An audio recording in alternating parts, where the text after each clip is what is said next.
All right, good evening. I'd like to call to order the March 10th Policy and Planning Commission meeting at 6:30 p.m. Due to the virtual format of today's meeting, I'd like to start by providing some guidelines. We have participants attending by computer and others who may be attending by phone. For all meeting attendees who wish to speak, please speak clearly and pause frequently. State your name each time and before speaking. Mute your microphone when not speaking, and if you have technical issues, try joining the meeting using a different device such as a smartphone or tablet, or use the call-in information in the meeting invite to call into the phone. For attendance, Lucy, will you go ahead and please call roll? Yes. Commissioner Milligan? Here. Commissioner Lewis? Here. Commissioner Monahan? I do not see Commissioner Monahan. I'll keep my eye out. Commissioner Voice? Here. Chair Fall? Here. I know that Commissioner Bader will be joining late, and if you see her, please let me know so that we can note it in the minutes. Commissioner Zaragoza? Here. Okay, thank you, Lucy. And now we'll move on to approval of the meeting minutes. The first set of meeting minutes is the March 9th, 2022 minutes. Are there any corrections or questions about the meeting minutes?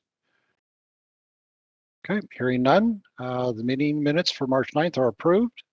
And the second meeting minutes for March 10th, are there any corrections or changes or questions that people would like to ask? Okay, and hearing none, the March 10th meeting minutes are approved. Lucy, let's go ahead and open up for public comment. Is there any general public comments is there any general comments today that the public would like to speak at? Let's, anyone in the,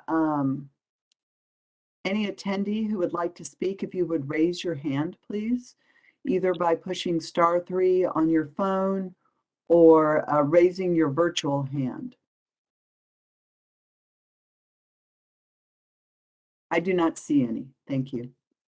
Okay, thank you very much, Lucy. And we'll go ahead and close that out at 6:36. And so the next thing here is, Lucy, we're up for the agenda. So go ahead and take it away for Title 18 updates.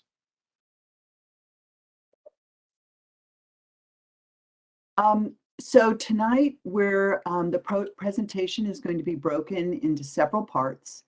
After each presentation, we will deliberate the questions that are posed in the memo and discuss any issues that have arisen. Staff are asking that we come to a consensus regarding each of the questions and issues. We will not be taking public comment on the specific topics tonight.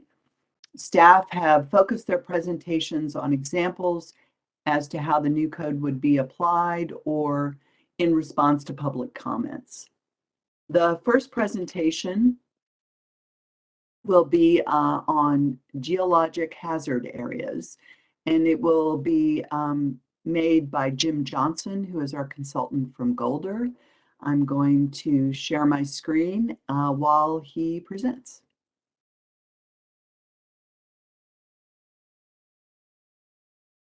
Can you see my screen? Yes. Thank you, Lucy. Committee members, glad to be speaking with you again on this topic. Since our last meeting, we have clarified some of the changes to the code. What's listed here are some of the significant changes that were made to the code. The ones I kind of wanted to highlight to you in this slide are the defining the roles of licensed professionals in the code so that we have qualified individuals writing the critical areas reports for the various hazard areas listed above: the coal mine, erosion, landslide, seismic, and steep slope. And then another point is the general guidance and peer review requirements, which we think are very important for creating well-written and well-reviewed critical areas reports, which may or may not be addressing buffers or other critical parts of the code. And go to the next slide.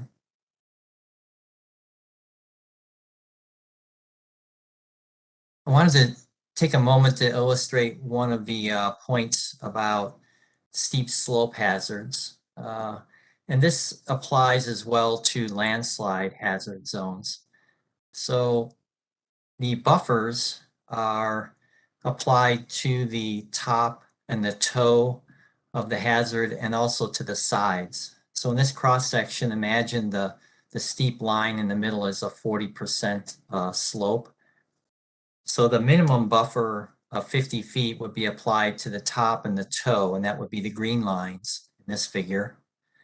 And in addition to the buffers, there is a building setback line, which is a minimum 15 feet, which is the red line. The building setback line stays the same no matter how big the buffer is. In the current code and in the prior code, there are allowances for reducing the buffer from 50 feet to as small as 10 feet. There are some reasons and situations where you may want to allow the buffer to be reduced. And typically that has to do with how high the slope is, but not always. But if you could imagine if this 40% slope is only, say, 23 feet high, you really wouldn't necessarily need a 50-foot buffer from a geologic safety standpoint. That buffer would be twice the height of the slope. However, if the slope height here from the bottom of the slope to the top of the slope is over 100 feet, then the buffer of 50 feet may not be adequate. You might actually want a little bit larger buffer because it would encompass all the future or potential failure surfaces that might occur on that slope. So having flexibility in the width of the buffer is important. Next slide. The coal mine hazards have been updated to provide classification of the mine hazards from declassified, moderate, and severe. And then buffers have been put on the severe hazard areas. So areas where you might in the future develop a sinkhole like shown here on this figure, you would want to have buffers around that area.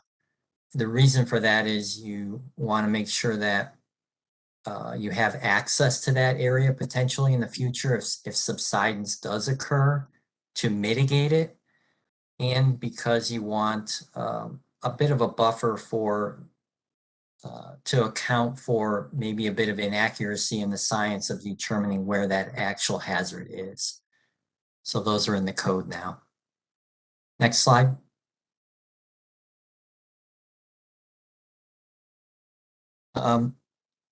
Some of you asked about specific examples to show how the code has been applied and where it might be applied. The Bergsma property was brought up as a past example. This is located right off Newport Way near the intersection of SR 900, just north of Tallis. The Bergsma property was in for review in around 2016. I was part of the peer review team looking at the critical areas. They proposed to develop this light gray area at the top of the slope. And the red areas were steep slopes that were surrounding that gray area. Thank you for highlighting that, Lucy. The white circle was the West Side Reservoir, and the yellow are some historic landslides that were next to this property. The peer review process had been ongoing for almost 3 years. The developer what we were encouraging the developer to do was do more exploration. As it turns out, the area around and below the West Side Reservoir was a either prehistoric or historic landslide. So there were challenges with putting any development within that area. It was not on any landslide maps, but the geology indicated that it was landslide terrain. The other challenge they faced was getting an access road up the hill. If you could advance to the next slide. In this slide, you can see the access road coming off of Newport Way and going up through these dark shaded areas. All of those areas are steep slopes, greater than 40%. I believe the applicant was looking for a variance from the steep slope critical areas ordinance in order to put this road in place. I don't know how far along that process was until before the property was purchased by the city. But what I wanted to point out was the critical areas review process was ongoing.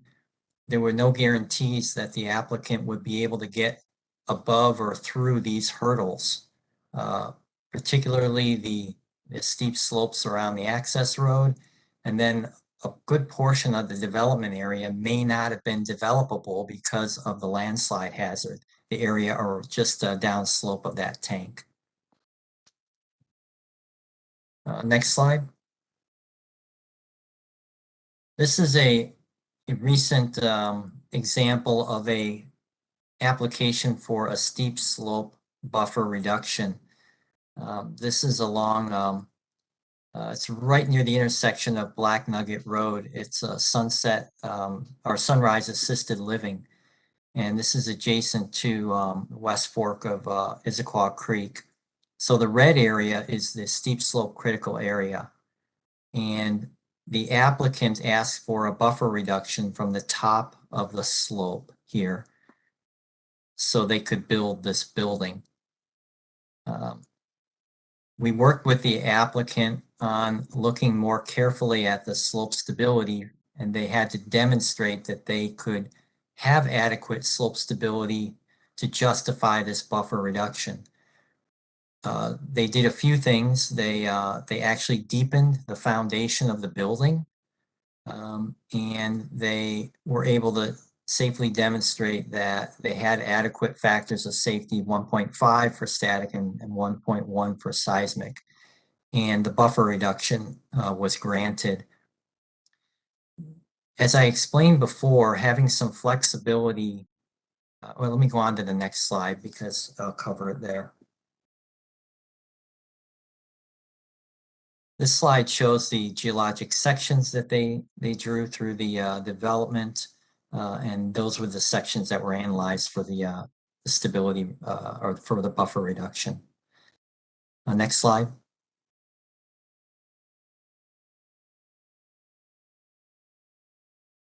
So a couple of questions to address from the memo. Should steep slope buffer reductions be further tightened? One of the things that could be done is a mathematical calculation could be included in the code that would adjust the buffer based on the height of the slope.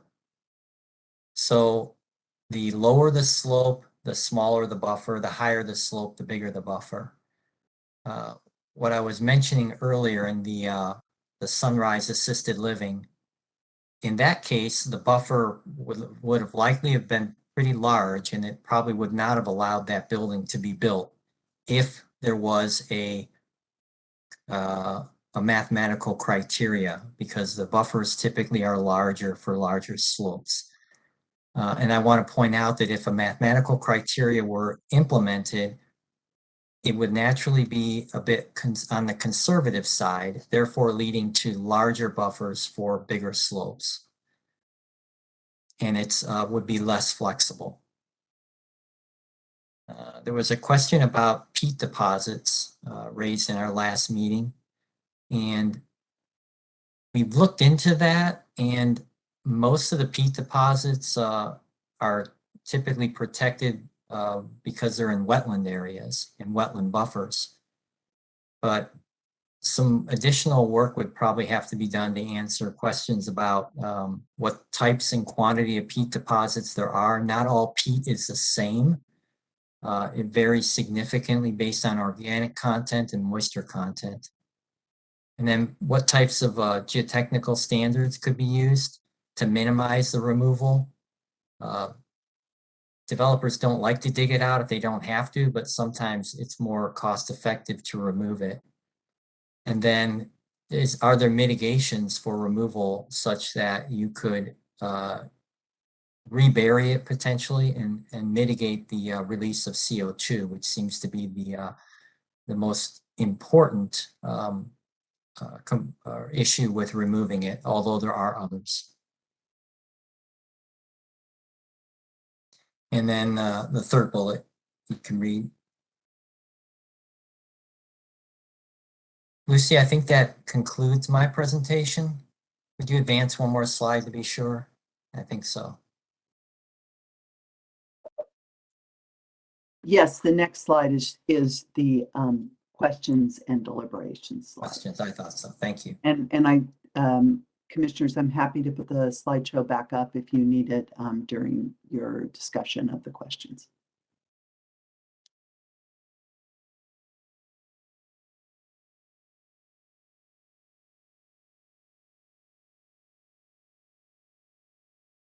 Chair Fall, how would you like to organize the questions and deliberations this evening? Okay. Well, let's see. The first question, should steep slope buffer reductions be further tightened? If so, one option is to state if the vertical height of the slope is more than X feet based on science, then it is ineligible for a buffer reduction. So let's address question 1 first, and we'll just go down 1, 2, and 3. And that way, Jim gets the information that he needs out of this, and we can come to a consensus on the questions. So let's go ahead and ask questions based on the questions that are here and the content we just heard, and then we'll deliberate on answering the questions themselves. So let's go ahead and open this up to Commissioner questions. And okay, I can't see the chat window. Why can't I see the chat window? Commissioner Lewis has the first question. Okay, Commissioner Lewis, the floor is yours. Thank you, Chair Fall. Commissioner Joy Lewis. I have a question about the first question, which is specifically about geological flexibility of buffers, right? So I have mentioned to staff, and I don't mind saying I feel very in the dark about this section of our code. I don't have the technical expertise to be able to speak on this. And so really you're going to hear a lot more questions than comments from me on it. And I certainly think that going with a mathematical equation is a very interesting solution to the question I have, which is how can we ensure an appropriate and consistent variances of buffer size as we are talking about having a relinquished footage. I think one thing that when we look at this, of obviously not wanting to go too conservative in one direction, but also being pretty worried about being too liberal. And so how would we be able to have a consistency over time when we're able to say, this one needs less? I think the mathematical, I jump the gun by saying I think the mathematical equation is a good way to be able to say that. If we didn't have that solution and we wanted to be able to have some type of variance in these buffers, how would we do that in a consistent way? How would we be able to have from property to property having the same types of criteria applied?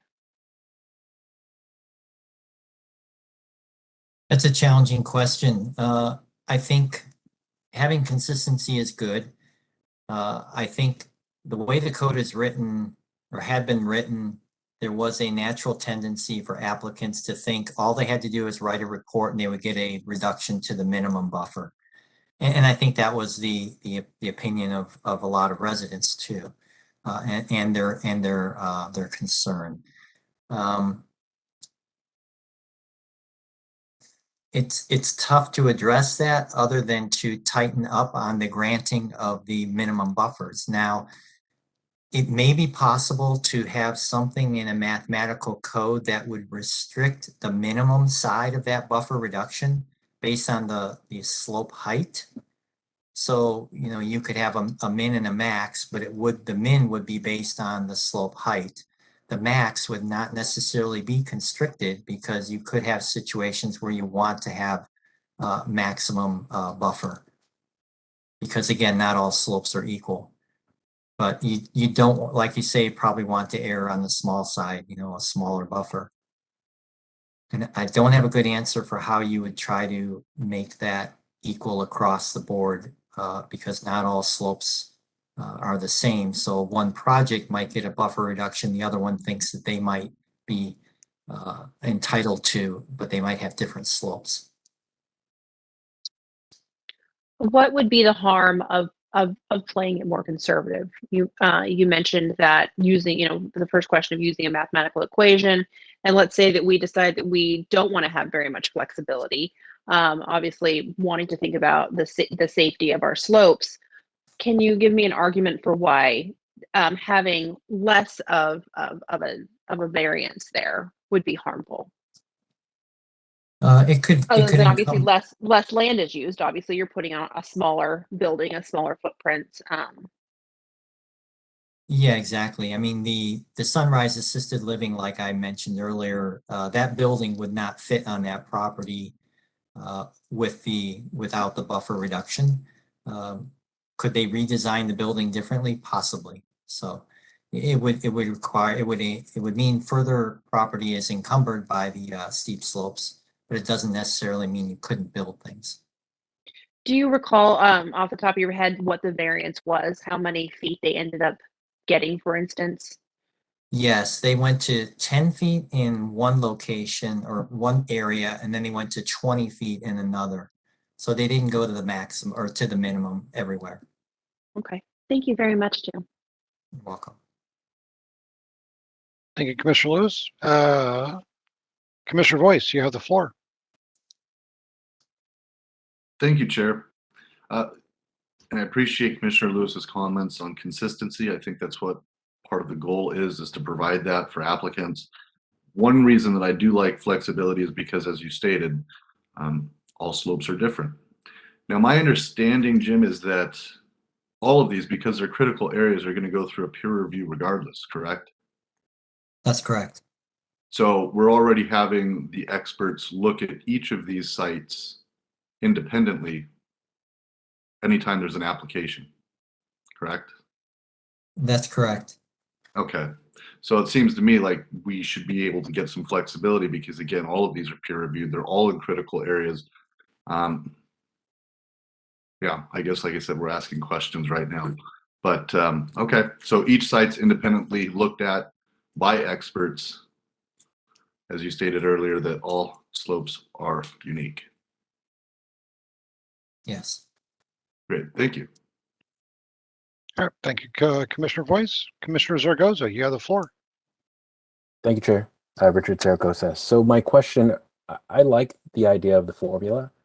It makes sense that you know each slope has a buffer according to its size. So you know larger slopes would have larger buffers, smaller slopes have smaller buffers.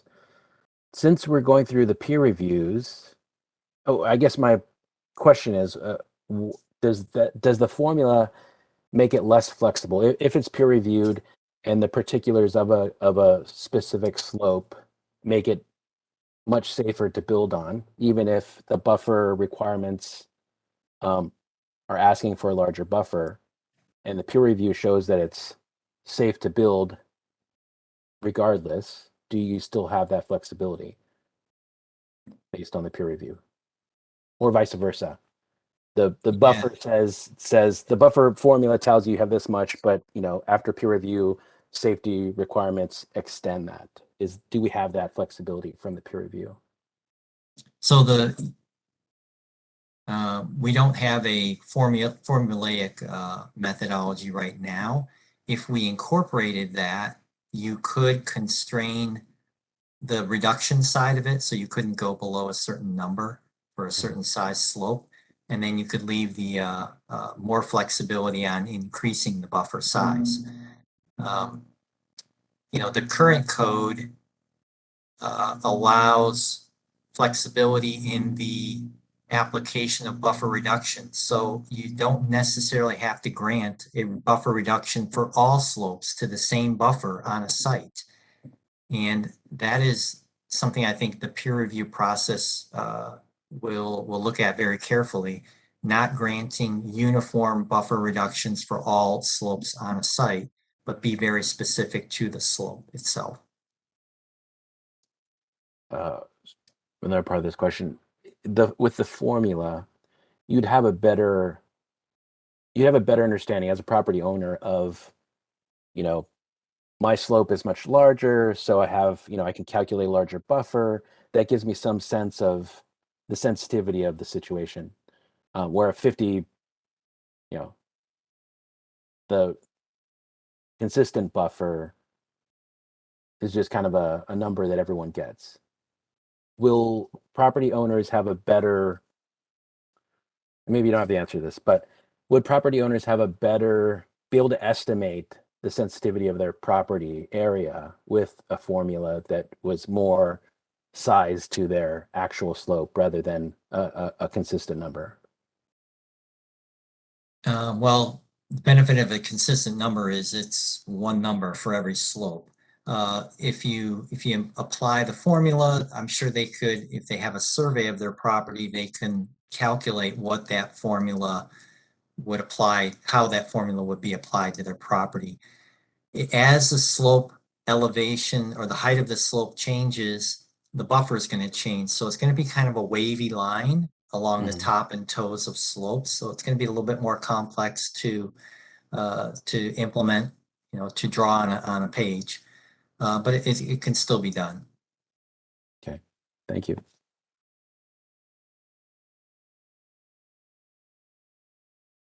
And thank you, Commissioner Zaragoza. And I'm up, but because I'm chair, I'm going to let Commissioner Milligan go ahead of me, and then I'll just follow up. Thank you, Chair Fall. Commissioner Nina Milligan here. Thanks for the presentation, Jim. And I might be asking some silly questions here, so just bear with me. It's challenging for me to follow. Are we only talking about reducing from a 50-foot buffer if the height of the steep slope, which is classified at 40%, is shorter? That's the first question. Shorter than what? Yeah, I'm sorry. Review that just simply for me. Thank you. Yeah, if you're talking about the way the code is being proposed right now, the 50-foot buffer is applied to any slope that is over 20 feet in height to whatever the maximum might be. It could be 100 feet or more. The 50-foot buffer applies regardless of the height of the slope. And the reduction to 10 feet or something in between has to be granted based on an application and the critical areas code. This also applies to landslide hazard areas, which might be less than a 40% slope also. And so in order to be considered, the buffer is a steep slope that is 20 feet or higher. And if it's less than 20 feet, it does not have this buffer. Correct. For a 40% slope, it is exempt. And then when you have and I don't know if we have any of these in Issaquah, but if you had a extremely tall, I don't know if I can't remember if the packet said something like, say it's 100 feet or 200 feet tall. Is it still 50 feet? So between a 20-foot high steep slope and a 200-foot high steep slope, it's 50? That's correct. Okay. And then I'm trying to understand something that was discussed weeks or months ago about all steep slopes not being the same, and we brought it up again tonight. But the only criteria I hear us measuring is the height of the 40%. So if it's not 40%, it's not a steep slope. Okay, here's my last question. Are there steep slopes that are more than 40%? Yes, it's 40% and greater for steep And, slopes. and a steep slope can be more than 40%, but Yes. they're all treated the same. Yeah, okay. Yeah, Those are and my it doesn't questions. mean if I don't know if it's, I'm any better off, but thank you. you're welcome. Thank you, Commissioner Milligan. Okay, so I have a kind of an interesting question. This brings into question the Talus property, but more directly is the property off of Newport and Northwest Juniper, which I think is about the 800 block of Newport Way. There was a old white house that was ripped out, and they were going to put in a multi-story, 3 or 4 story apartment condominium unit there. I think it had like 100 units or something like that. That is on a steep slope, and the property, the flat portion of the property is probably not more than 50 feet before it hits the road. So technically there would be a steep slope, and then the buffer that you're talking about would take up all the flatness of the property. So there really wouldn't be any place to build, but this particular development was actually going to dig into the mountain to build the unit.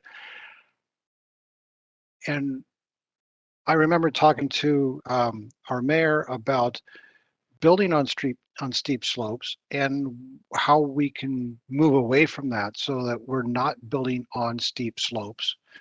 How would this particular property be affected under this new supposed Title 18 change? So I don't think it would be affected much differently. If indeed there was a steep slope on the back side of the property, there would be a 50-foot buffer at the toe of that, from the toe of that steep slope extending out. And if it went all the way to the road, then that would be a steep slope buffer. They could apply to reduce that buffer and would have to perform a critical area study and demonstrate that the reduction would provide the same level of protection as the 50-foot buffer did. Okay. So technically, based on what we're talking about tonight, they wouldn't be able to build a unit on this particular property because it's more than 20 feet tall, or the steep slope is more than 20 feet tall and is more than 40%.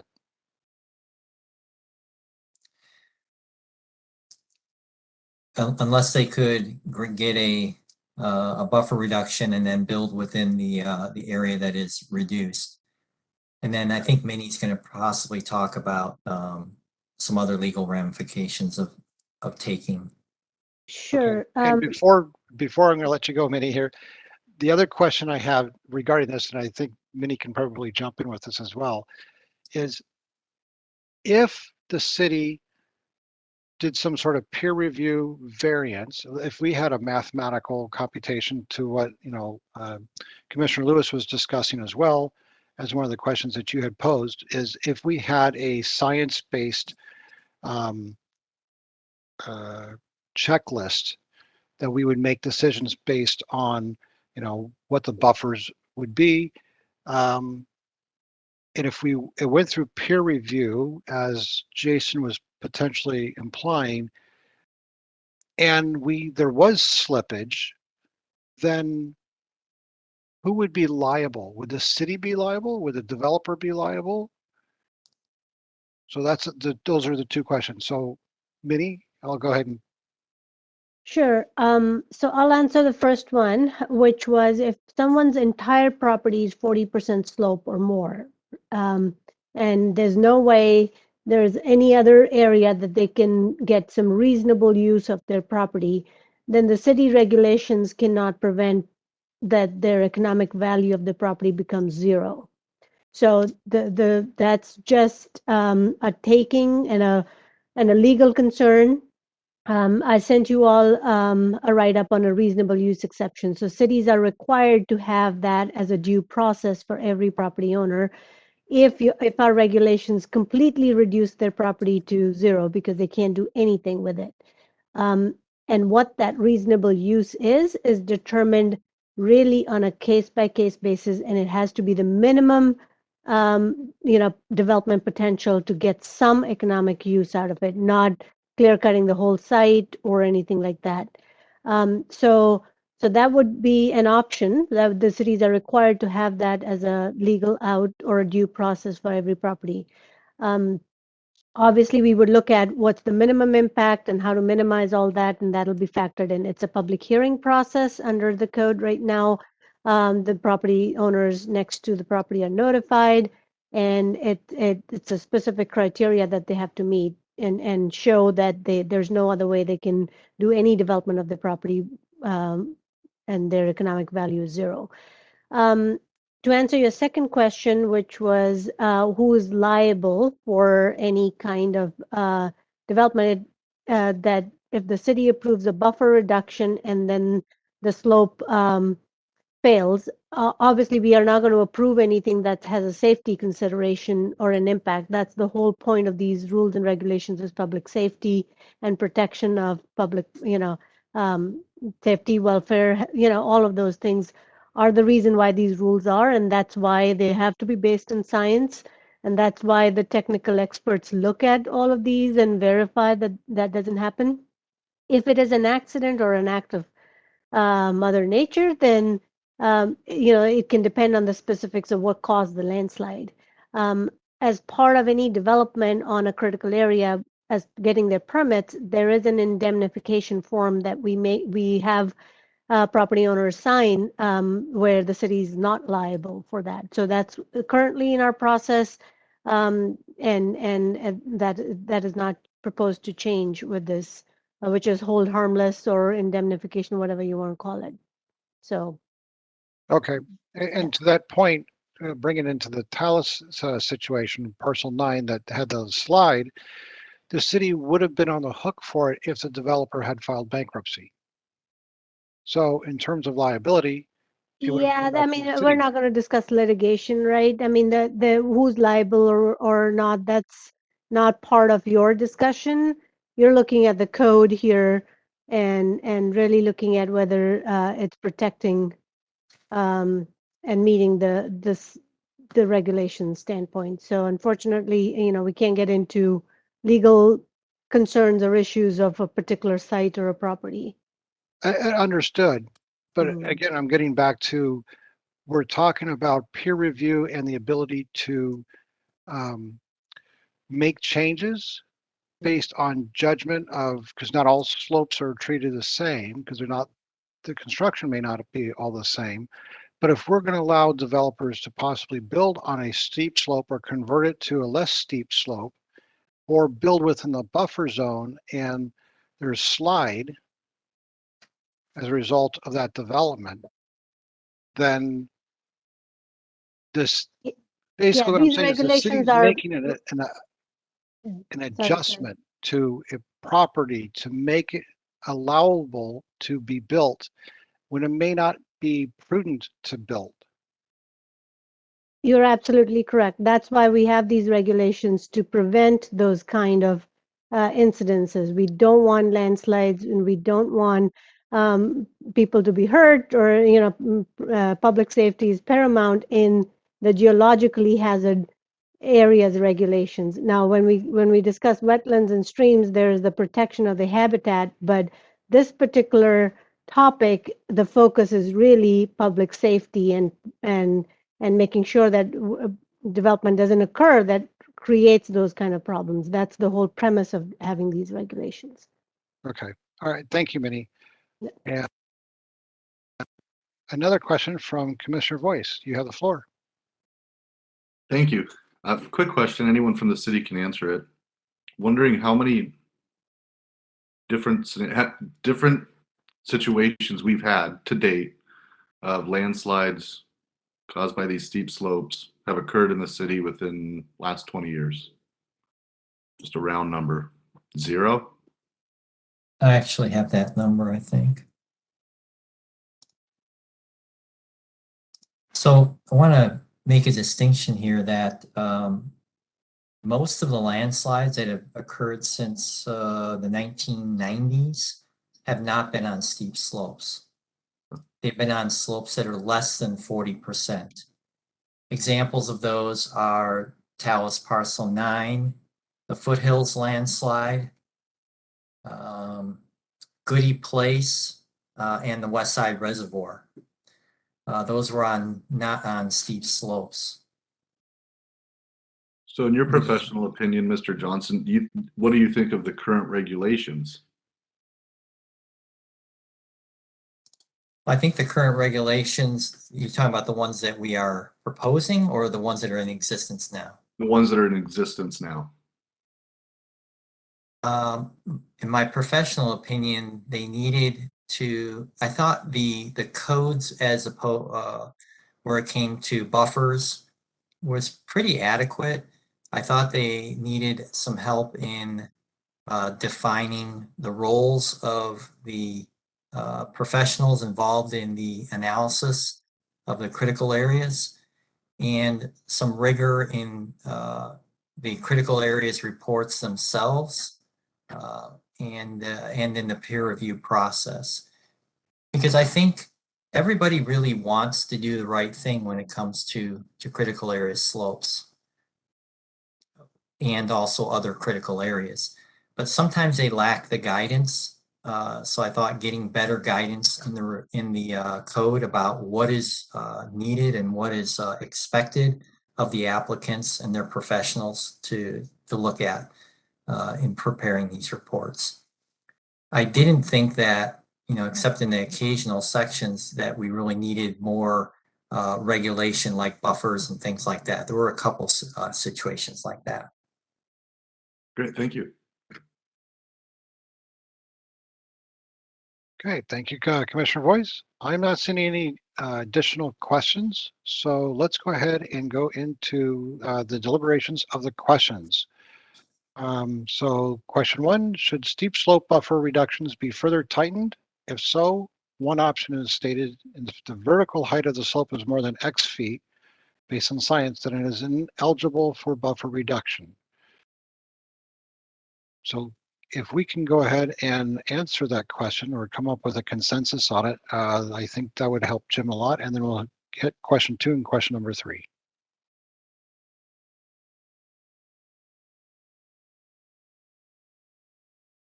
And Commissioner Milligan, comment.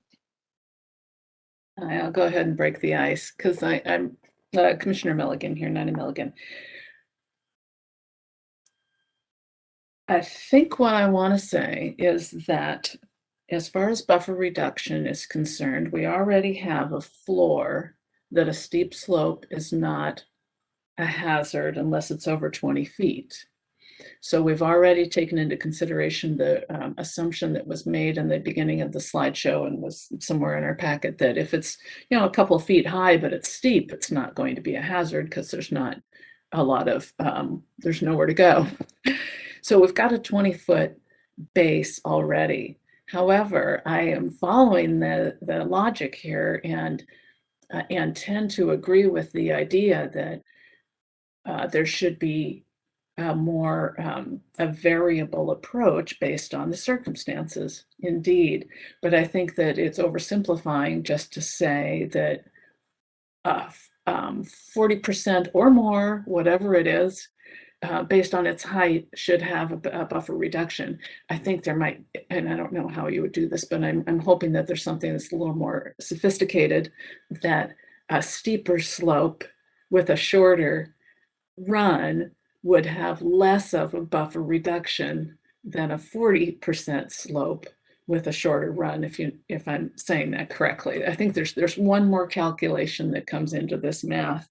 I'll leave it to you to think about that. But I do appreciate the variation, but I also want to recognize that between 40% slope and some of these really steep ones like Chair Fall was bringing up, there's a lot to work with there.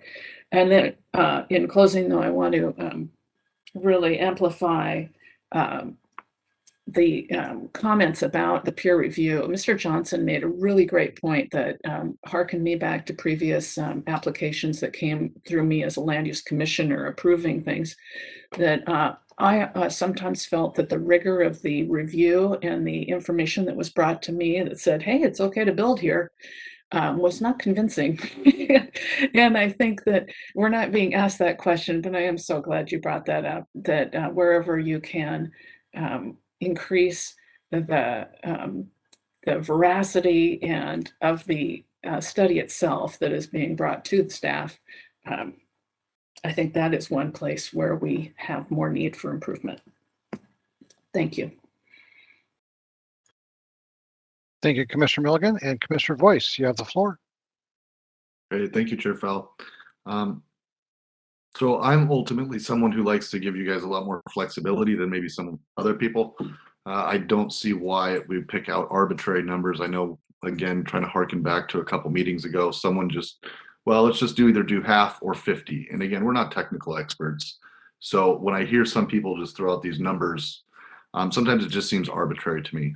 I like what Nina had just mentioned, Commissioner Milligan, and as well as you, Mr. Johnson, about tightening up some of these peer reviews, getting a better definition of who qualifies as an expert.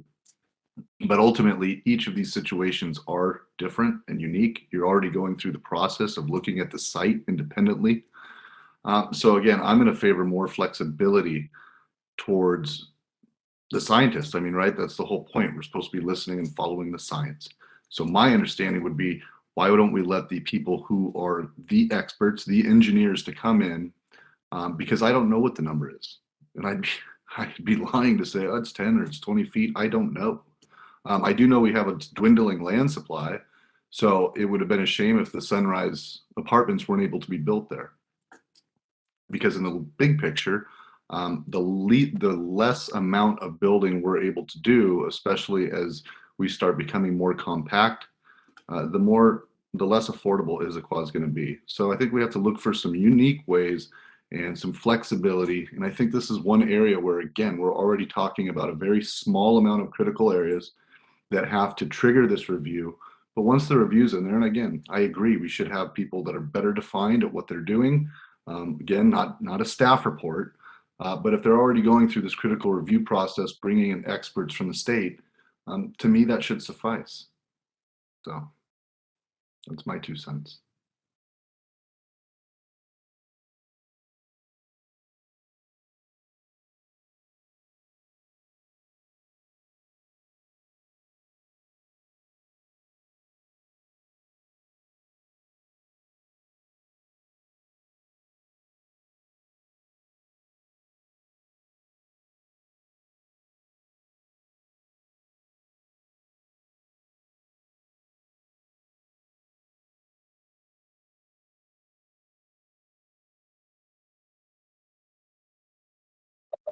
Chair Fall, you're muted. Thank you. Sorry. Are there any additional? Oh, here's an additional comment right here. Commissioner Lewis. Thank you, Chair Fall. Commissioner Joy Lewis. To put it quickly, I'm going to say yes, that we definitely need to be tightening up the restrictions, but I am not at this point a proponent of making anything ineligible. Again, I want to rely on our team of experts. I know that our staff does, right? This isn't a number that even our staff is able to pull out and say this is the right place to fit, because again, slopes and properties are different. And so I don't want to have an absolute value that we're giving of saying that this is what it is, the same way that we would maybe in other areas of our code. So I certainly want to allow for that. And I want to also echo the comments of Nina, Commissioner Milligan, to be able to say that I have also seen reports come to me where they haven't necessarily proven the point, but they check the box. And what we want to do is make sure that we are acting on information that we believe is in the best interest of the individual property and of the community, rather than necessarily the applicant who's looking at it from more of an economic standpoint than a safety standpoint. So I want us to be able to strike that balance, if that's helpful. Thank you. And thank you, Commissioner Lewis. Commissioner Zaragoza. Thank you, Chair. Richard Zaragoza. I'm in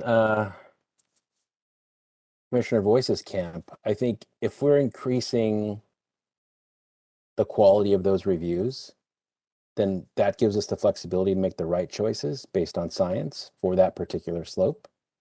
If that's the case, then I mean, I feel like I'm fine with not tightening or not making anything ineligible automatically.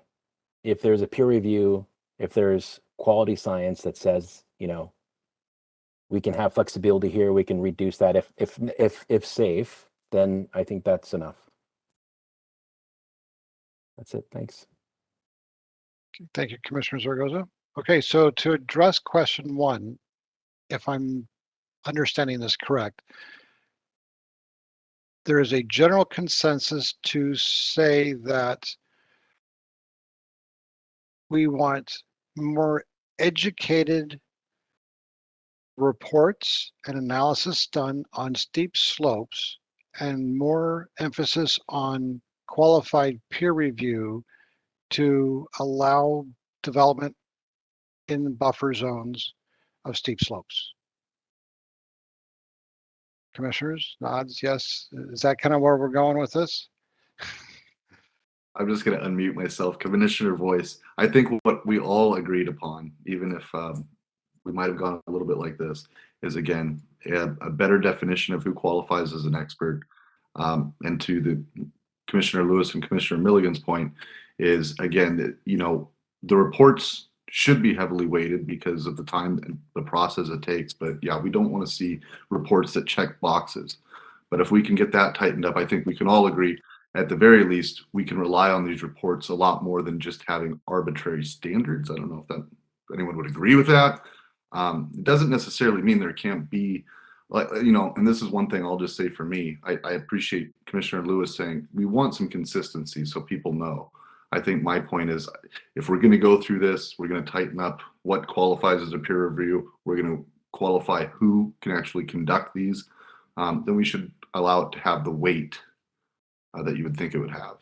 But I think at least we all agree that yes, stronger peer reviews, better definitions of who qualifies as an expert. And Planner Johnson, do you have any questions regarding our discussion around question 1? Or were we able to answer your question? Sure, if I may, Chair Fall. I think what we asked was, should we leave the 50-foot buffer and allow reductions based on science and specific requirements? The way the code is written right now, we have tightened the requirements for experts. We've defined geologists, hydrogeologists, and who needs what. If there's water, then you also need, this expert to weigh in. All those things are already in the draft, so those have been tightened. We also have tightened what this critical area study should include. So that's a pretty robust rewrite of the requirements in the report. The setback was left at 50 feet, but there was additional criteria added for when we would grant it. It won't be so arbitrary of, someone made a case and we would grant them, but there's a specific criteria in the code now which didn't exist before. So it's more robust criteria for approval. The question we asked was, is that enough, or should we change that number 50 feet to be a sliding scale? We don't need to figure out what that math formula is today. That will be something we'll rely on Jim to come up with options and analysis for a future time. But is 50 okay, or do we need to kind of go back and look at that formula on a sliding scale based on some characteristics of the slope? So I heard Hey. 3 of you say yes, 2 of you are satisfied with 50 feet. that Commissioner correct? Milligan has a question. I have a comment. Comment. Thank All you, right. Chair Paul. Commissioner Nina Milligan. Thank you for trying to help the staff listen to us. But I want to say here that, you know, we are a voice about this, but they're talking to the public, they're talking to other boards and commissions, and I don't know that we have to agree, this group, to provide valuable information to the staff, because the staff is going to be weighing not just what we say, but the other things that they learn as they take these things around. So I appreciate the variety of voices that we've had tonight, and we've listened to each other, and I think that we've provided some rich feedback. I don't think that we all agree, and I don't think we have to. That's Thank fine. you. We can just capture that, but you will be making a recommendation to council. That's where we'll capture this. Is it wasn't, 3-2 in support of, yeah, great. Oh, there's Commissioner Bader. Do you want to weigh in? I don't even know what you're talking about. Okay. Good answer. Well, welcome, Commissioner Bader. Okay, Commissioner Zaragoza, you have a comment. Thank you, Chair. Richard Zaragoza. I just wanted to clarify that yes, what Minnie just said. I think the 50 feet as it is now is adequate with the increase in the quality of the reports. That's it. Great. Thank you, Commissioner Zaragoza. Okay, so I'm actually going to be in Nina's camp, Commissioner Milligan's camp. I think she's right. I don't know that we're all going to exactly agree with this, but by the time you get done floating this around to different boards and different in city council, you're probably going to come up with a slightly different answer. Okay, so question number 2. Let's see, we have Commissioner Voice has one more comment here. You caught me as I was typing in. Never mind. Oh, okay. Moving on to question number 2. Should additional research be undertaken for additional protections for peat that is not regulated as a wetland? If additional protections for peat are desired by PPC, then additional research is needed to answer the following questions. So what types of quantity of peat deposits are environmentally significant and worth protecting? What types of geotechnical design standards can be used to minimize peat removal in development areas? And can the decay and release of CO2 from peat be prevented from excavation by reburial in another location? Comments on question number 2?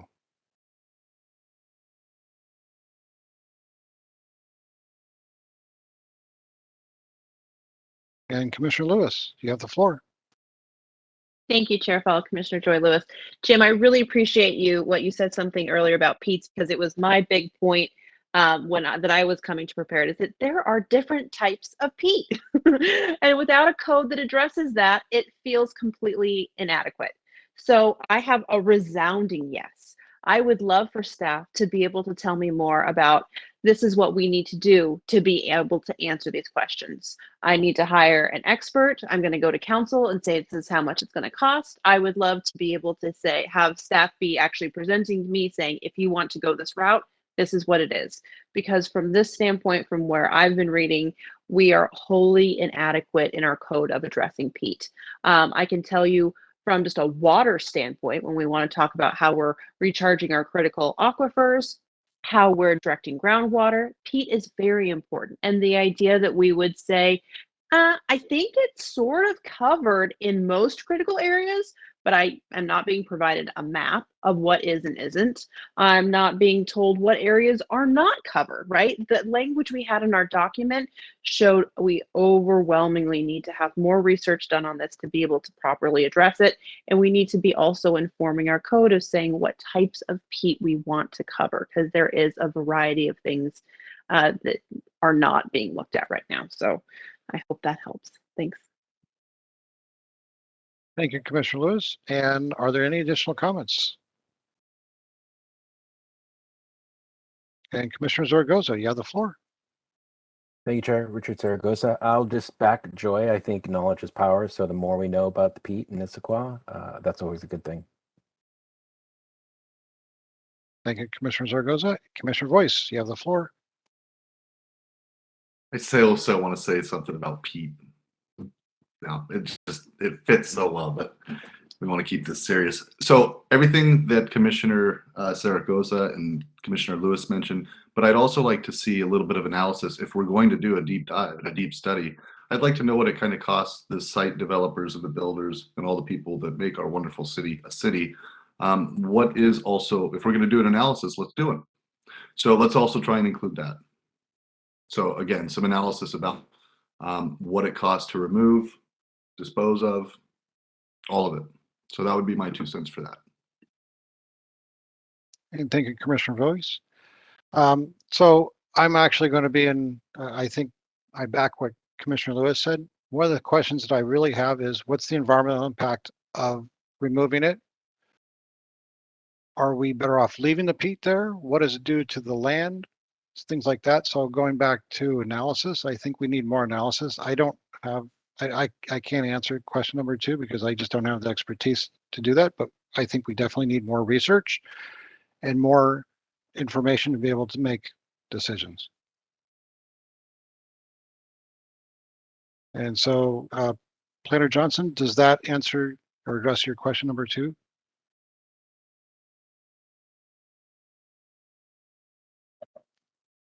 Yes, I think that gives a pretty clear direction. Thank you.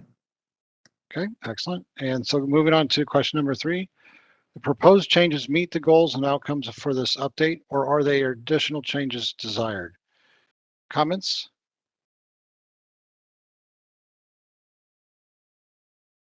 And Commissioner Lewis, you have the floor. Thank you, Chair Fall. Commissioner Joy Lewis, on question 3, I want to give a resounding yes. I think that goal number 1 of protecting our forested hillsides on this topic has been addressed, and I really appreciate the work from staff. Thank you. Thank you, Commissioner Lewis. And Commissioner Milligan, you have the floor. Thank you, Nina Milligan here. I want to say yes, and thank you too to the staff for the work. One thing that I have been sharing with the public is that, gosh, you know, if you don't get everything you wish for this Christmas, this is such an improvement. And I'm so glad we're heading this direction. And I want to point out one of my favorite things that was in our packet, but not in the discussion, and that is under the significant changes list under general. Where it says that residential density with sites containing critical areas can only use the developable area when determining the allowed residential units. And I just want to thank you for that. That's it. And thank you, Commissioner Milligan. And I am not seeing any additional comments based on question number 3. So again, thank you very much for organizing that. And I think we're moving on to wetlands. Actually, our second topic will be CARA, the critical aquifer recharge. If that's all right with the commission, we want to let some of the staff go who are here just for that special topic. I'm seeing head nods, so I'm going to go ahead and Yep, share the screen. that's fine.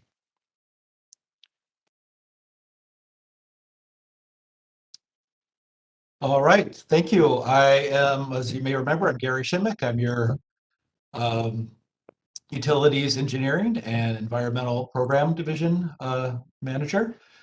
We also have with us our CARA subject matter expert, Julie Wartez, who will answer any detailed questions you might have. So, Kara, let me just start out with two context pieces.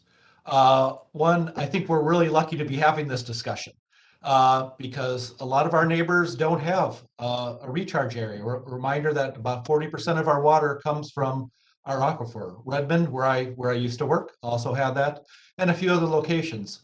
So this helps us reduce our rates, but it's also an amazing resiliency for us in the case of an emergency to have water from our aquifer. So I just want to heighten the importance of this. This is because of that. The second piece, just of context, I did mention I used to work for Redmond, and right before I left, we finished this exact work, which I had worked on for 2 years. So some of the changes proposals you're going to see are from the work that I incorporated, that I conducted at Redmond and brought here. That again was done on, as you'll see here, on the basis of sound science. So again, the Kara, this is for our aquifer that provides us potable water. It also feeds, of course, our receiving water bodies and Lake Sammamish. So it's really not just about our water supply, which is, of course, hugely important, but also for the environment. And our major changes, again, as you've noticed through the staff report, our increased Kara classifications, our revised map, developed triggers for studies, and then prohibited and restricted uses. We could go on to the next slide, please, Lucy. So this could be a shocking map, but I just want to tell you that what you're going to see here from the new to the old is based on the best science. And I also really want to emphasize that this quite dramatic change in the mapping we also experienced at Redmond. And that is because the science has changed since this has last been done 2004. We did the last update in 2001 at Redmond, and we saw a much larger area. That's because of the tools that we use, the software, but also because of the data that's available thanks to the UW and other places that have a lot of geological records. So that's why this quite drastic change is occurring. So on the left, we see the existing map, which have 3 classifications, and we're proposing to go to 4. And what I just want to share with you here, the big change here is globally the 10-year travel time. So again, that's the time that it takes a drop of water hits the ground, percolate, and get to one of our wells. So that's the blue, light blue on the right side, as compared to the green on the left side. So a larger area, again, based on best science, but that's kind of the really big development here. And again, based on geology and particle transport. So the 4 areas that we have on the Kara, class 1 is a high or medium recharge potential, and then 5 years to reach our well. Kara 2 is again that 1 or 5 year boundary to reach our well, but a lower recharge potential, so soils that don't allow as much infiltration. Class 3 then goes to a 10-year travel time to get to our wells with a higher medium infiltration. And then again, the last classification, which is the beige, class 4, is that 10-year time to get to our wells, but a very low infiltration rate. So Lucy, if you could go to the next slide, please. So we're going to get to your question, but let me just kind of summarize at a high level these changes, and then if you have any questions, Julia or myself could answer them. But again, the specific changes we're talking about are going to that 4 designation based on the hydrologic study, and then incorporate that map into our code. You also noticed as part of the package prohibited and restricted use types that we will be incorporating. And again, and then also requirements for best management practices. I want to say a couple things about those. A lot of those came from my work at Redmond that we brought here, just talked about them in detail with Minnie and other scientists across the city, and thought they would be a good fit here. But I also want to just emphasize they're a balanced approach. We believe they're a balanced approach. They're based on science. we're trying to protect our aquifer, protect our environment with this, but we're also trying to, as I think one of the commissioners mentioned, not completely restrict business practices, right? We want to encourage businesses. So we're not trying to eliminate everything from the area, but we're trying to eliminate actions, businesses that business practices that could cause harm. So I'm hoping we are striking that balance with the code that you see. And then finally, there is more research to do. Just like in the last presentation with steep slopes, there's much more work we can be done with the science, as it's always evolving.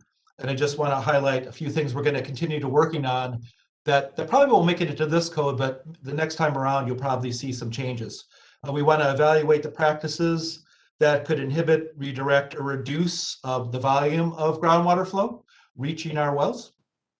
We also want to look at, in a combination with that, what dewatering, temporary construction dewatering might have to do with how the groundwater is moving around and reaching our wells. And then other underground construction activities such as sheet pile driving. What does that do from a water quality perspective? So we're going to be looking into that more. And then also infiltration guidelines is something we need to look.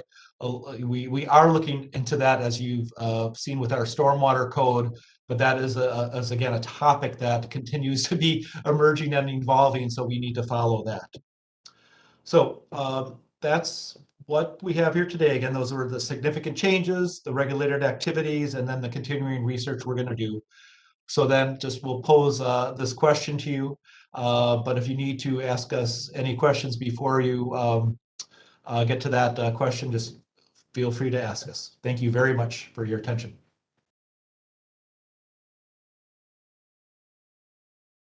And thank you, Planner Schmick. Okay, let's go ahead and open up to questions. The question or they'd like us to address is, do the proposed changes meet the goals and outcomes of this update, or are there additional changes desired? Comments? Questions? Okay, and the first comment is from Commissioner Boyce. You have the floor. Thank you, Chair. Yes, I do believe they do meet the goals and outcomes. I'm looking forward to hearing a lot more coming up. And again, because this is what I do, I'd like to hear a lot more about some of the negative impacts that might come from classifying these entire regions, as you kind of alluded to, Mr. Shimmick. But no, I definitely believe it's what the city wants. I believe it's definitely the right direction that people are calling for. But again, definitely interested also to see some of those negative offsets along with the positive ones. Definitely want to hear about the positive ones. But I'm sure I'm going to hear about the positive ones. So definitely want to hear about some of those things about building and development. But yes, I do believe it fulfills the goals and outcomes. So thank you. Thank you. Thank you, Commissioner Boyce. Commissioner Lewis, you have the floor. Thank you, Chair Fall. Commissioner Joy Lewis, thank you for being with us, Gary. I have a question about infiltration, and it's going to be a little bit of a gimme question. We decide to asphalt the entire area, and we limit our reductions in our buffers. How's that going to be for our aquifers? Not so good, right? No, it's a great point. And if you pave over everything, you got there's a benefit of that, right? In some sense of nothing can infiltrate, right? But then the negative is that we're losing all that capacity. Now, remember, we do have a fairly large recharge area outside of the city, right? So that's absolutely something we have to take into account. But not having that localized, right, infiltration would hurt us in a couple of ways. Just volume, of course, but then flooding, right? We are counting on a good portion of that water infiltrating, feeding our aquifer without the contaminants, right? That's why we have the code. So we want that to seep in so we can reap the benefits of it by converting that to our water supply, but also then reducing the flooding. So I think that it's a twofer there in cases, if that makes sense. It is. It does. When we talk about infiltration for our groundwater, I would love for us to really be talking a little bit more about how those changes have been happening. I appreciate the updated map. It's been needed for a long time. And I think it's very interesting to start looking at the changes that we've had to our aquifer and how infiltration has changed. We see around the West a growing need to be looking at how this is changing and actively changing. And I'd like to encourage the city to be looking at how we better protect our aquifer. And I think that a big part of that is changes to infiltration that we've seen over the last 30 years.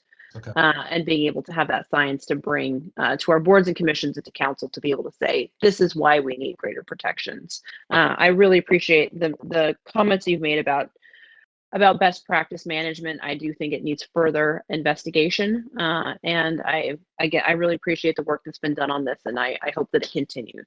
So thank you. Thank you, Commissioner Lewis. And I just want to add, I know your comment about the asphalting is somewhat tongue in cheek, but I will remind you one of the items that I mentioned at a previous presentation that we're going to look for one-time funding is climate change analysis on water supply, on our water supply. And one of the runs, no joke, will be to cover up the city limits with basically that'll be impermeable and see what would happen. So we actually are going to propose to run something like that so we can actually really get to the heart of your question. I love it. Thank you very much. You're welcome. Thank you.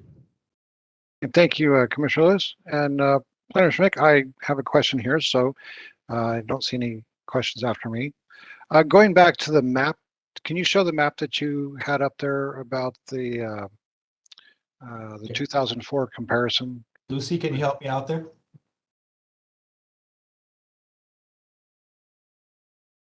Yeah, there you go. Okay, so I'm looking at the map here created in 2019. Yep. How much of this area is peat? And my next question is, does peat absorb more water than the ground? So if that's true, then would getting rid of the peat then impact our aquifer? Great question. I do not. I will be happy to work with Mr. Johnson on that. I don't have unless Julie, I'm not sure if you know our peat layers as well. That I know I've done a lot of work on peat area in Seattle in the Greenwood area where there were significant peat issues. As if any of you have been there, there's a lot of lopsided roads because of the peat issues there. But that's something that I'd be happy to look at and see what percentage is peat and how it would relates to this infiltration car issue. Julie, anything on your end that you would want to add on the peat issue? No, Julie Ward-Hayes, staff resource for Public Works here. No, I think you nailed it, Gary. That's certainly an area that we could look into and better understand. Great question, though. Thank you. Okay, and I don't see any additional questions, so let's go ahead and can we come up with a consensus to answer question number 1 for Planner Schmick? Do we feel that the proposed changes meet the goals and outcomes for this update? I'm seeing everyone's giving heads, so answer is yes. Planner Schmick, do you have any additional questions for the commissioners before we let you go? Thank you very much for the feedback, especially on the peat question. We really, like I said, there's always more an evolving science, so we're gonna, Julie and I will be always keeping our eye on that emerging science. So thank you for that, your comments and your continued support. Excellent. Well, thank you very much for coming tonight. And Lucy, it's back to you. Thank you. We're now going to get a 3 or 4 header with Doug Yormick handling aquatic critical areas. I need to make him, I need to make him a presenter.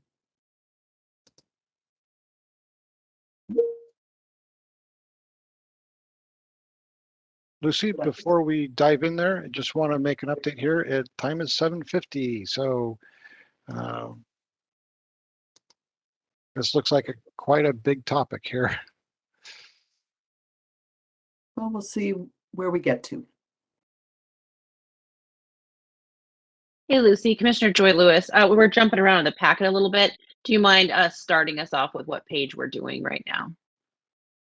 I will figure that out. We are, we're going to do, Doug, can you get to the first page of yours? I believe it is going to be wetlands, streams, the corridors, and then shoreline master program. In the order you see on your screen. I apologize. That was a great point.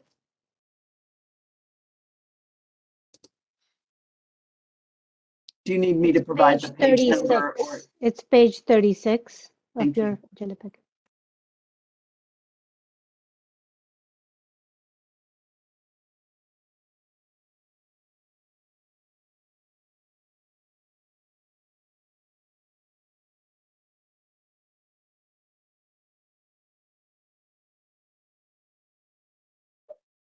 Okay, good evening.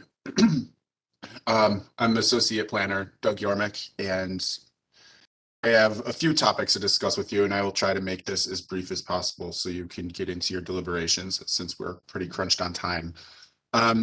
First topic is that we'll be talking about is wetlands. The major changes that we've done with wetlands was eliminate the 25% buffer reduction for wetlands, and to incorporate the latest ecology guidance. Other changes were eliminating the density credit calculations for critical areas. This allowed for development to transfer some developable area from the critical areas to the developable site area. We've eliminated most of the stormwater facilities from wetlands. So level spreaders, bubble up structures, vaults, those won't be allowed in wetland buffers. And then if a wetland buffer meets certain criteria, we will require vegetative enhancements.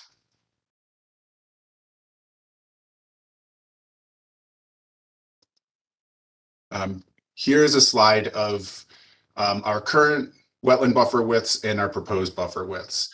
Under ecology's guidance, we now go to a land use intensity, so low, moderate, and high, depending on what the adjacent land use is or what the proposed land use is. Currently, we don't implement anything like that, so we just have straight buffer sizes based on habitat score. So now it will be slightly variable, but I'd like to just mention that most of the development that we would see in and around wetlands in Issaquah will more than likely be high. Any sort of urban development, commercial, residential that's greater than 1 unit per acre. So we're mostly going to see the larger buffers throughout Issaquah.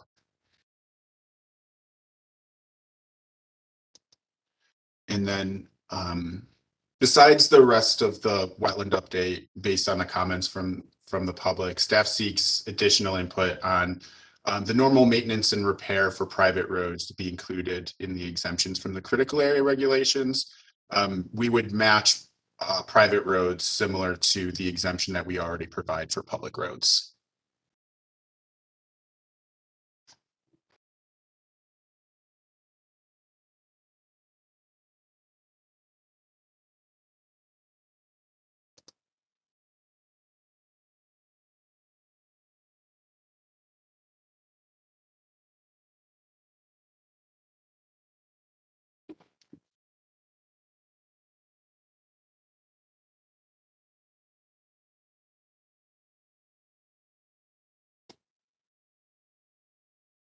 Chair Fall, I believe you're muted. Oh, yeah, I am muted. Sorry about that. Okay, so moving on to the question here. And shoot, to go.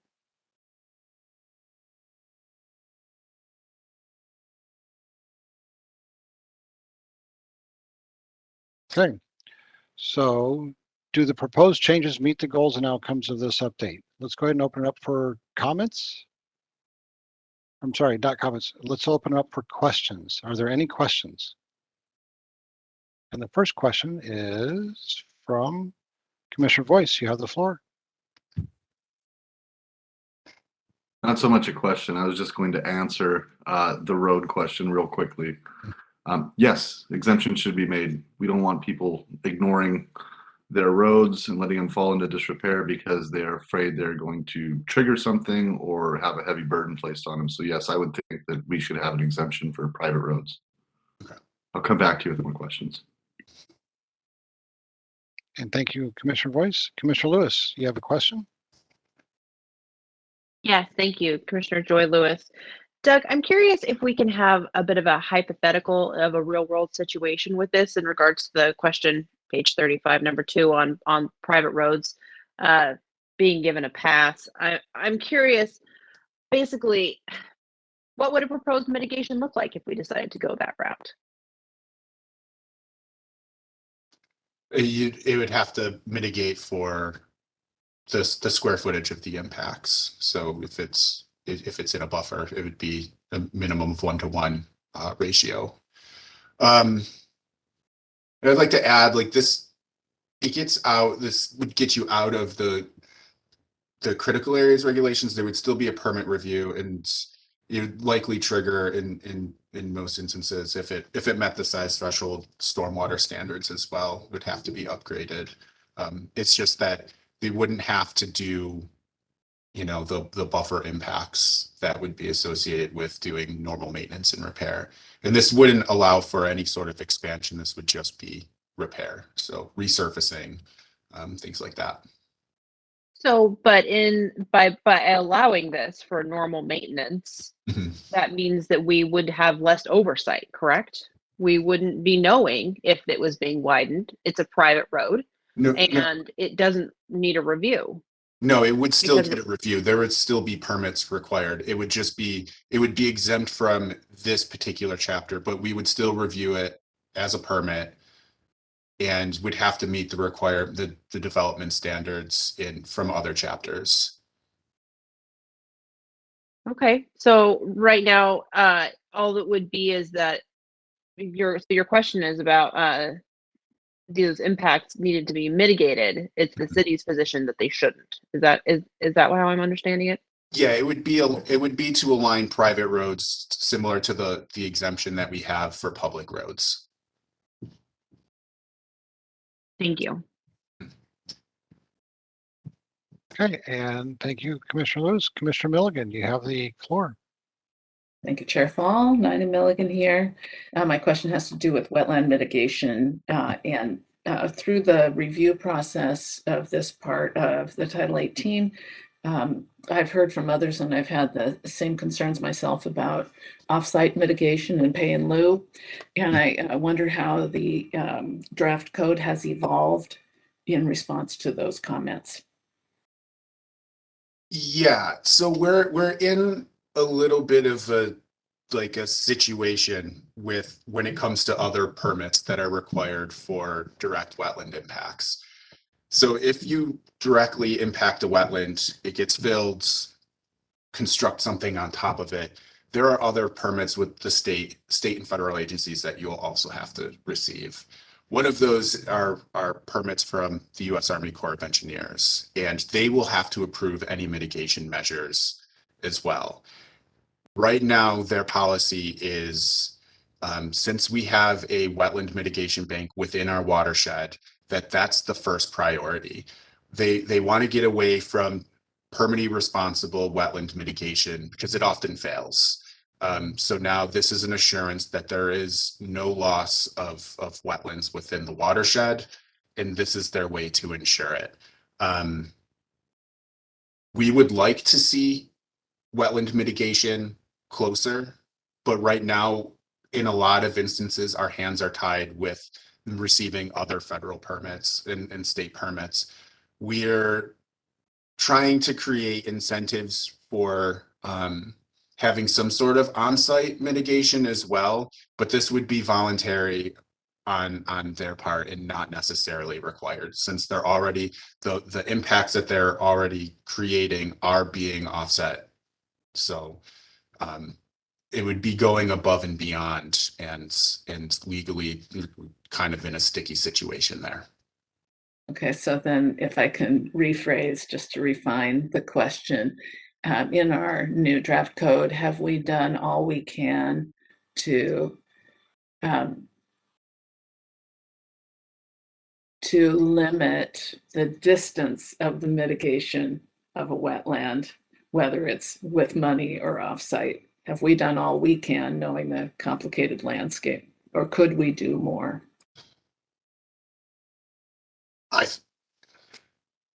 Based on the circumstances right now, we are doing what we can. Short of a wetland mitigation bank or having some sort of in lieu fee program within the municipal boundaries, but that would be a multi-year process and to get it off the ground and cost a significant amount of money. So that would have to be a further discussion with others in the city administration and city council.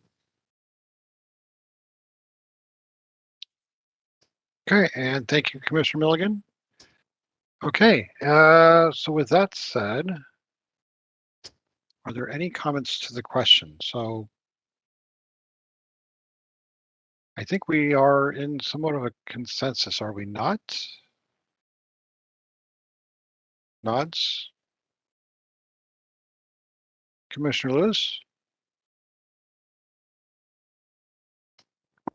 Sure, I'll join in. Commissioner Joy Lewis here. I have serious concerns about how goal 3 and 4 are being met right now in the current proposed draft. You know, right now we're talking about wetlands, so that's a broader comment for a couple of topics we have coming up. Right now, we do have increases in some of the buffers of wetlands. We also have decreases, and we have some that kind of stay the same. So when we talk about the goals of trying to achieve goals 3 and 4, I don't know that we have great protections right now for wetlands, and I certainly think that these need to be readdressed. But I would like to see something different, and I'd certainly like to see something that I think has more science base to it rather than we've updated to the current state ecology guidelines. I think that is part of our goals. I think part of it too is to reflect the community's desire for protection. I don't know that we've necessarily achieved that. Mm-hmm. So the ecology guidance is based on best available science. And then they provide the information to the city. And you're right, there are some instances where buffers have gone down. When this document was created in 2014, they've updated it recently to 2018, and there were some wetland categories of a certain habitat score where the buffers were reduced. And our numbers are reflecting the latest numbers from ecology on that, but they are based on best available science. I appreciate that. But I certainly find that when we've been asking for an overhaul specifically of this bucket that we're looking at, we haven't just wanted to streamline, right? We haven't wanted to only make our code up to date. We also want to provide greater protections. I don't know that we're achieving that. So I'll be the stick in the mud on that. Thank you. And thank you, Commissioner Lewis. Commissioner Milligan, you have the floor. Thank you, Nina Milligan here. Thank you for that, Chair Commissioner Lewis, but I'm going to depart from your comment a little bit based on my earlier comment that I think this is so much better than what we had. Now, certainly, it's not as good as we want it to be. And the answer to my question about offsite mitigation and pay in lieu, maybe we can't do that with this update of Title 18, but I certainly don't want to wait any longer to get the improvement that this draft code brings us. Let's get there, but I'd like assurances or something. Maybe we already have this, but how is the improvements that we make with Title 18 today not going to be static for going forward, because we know we can't get it all done today for cost reasons, time reasons, whatever it is. I want to say that the chart that shows the one current and proposed wetland buffers from the Department of Ecology, providing those variable considerations and not just one flat a two-dimensional way of looking at things, I think is going to get us better compliance. So although it might not be tighter, as tight as we perhaps would like it to be, if we get better compliance, it'll be an improvement.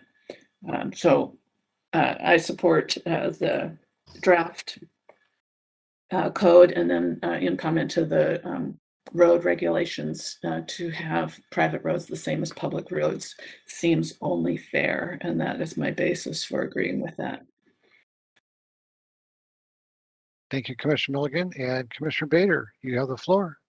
Yeah, hi, this is Sarah Bader, and again, apologies for joining late this evening, but I guess it's a comment slash a question. The comment piece of it is that I remember over the summer, whatever it was, that we were talking about this the first time, that Minnie, I think it was you who said that if we go above and beyond like best available science, we have to really justify like why Issaquah's wetlands are so much more special than like all of the other wetlands in the state. And so I think that if this matches best available science, and like that's, to Nina's point, kind of good enough. And that as science evolves, and this is my question, is kind of what is the process for then updating this, right? If that, I think the guidance was from 2014, if new guidance is released in 2024, you know, is there an easy process to then update this to now the new best available science? Yeah, it would go through the code update process, similar to anything else. It would, be brought to you, be brought to council. If ecology does provide that information, they typically provide a draft code for you to also use to update. But it would just follow the same process that we would follow for any other code update. All right, thank you, Commissioner Bader. So with that, I guess we're concluding. Commissioner Yormick, Planner Yormick, did you have any additional questions, and were we able to answer your question? Yes, I believe I have sufficient information on that question. Excellent. Okay, so with that said, Lucy, we're going to bring it back to you for the next set of presentation. This will continue with Doug.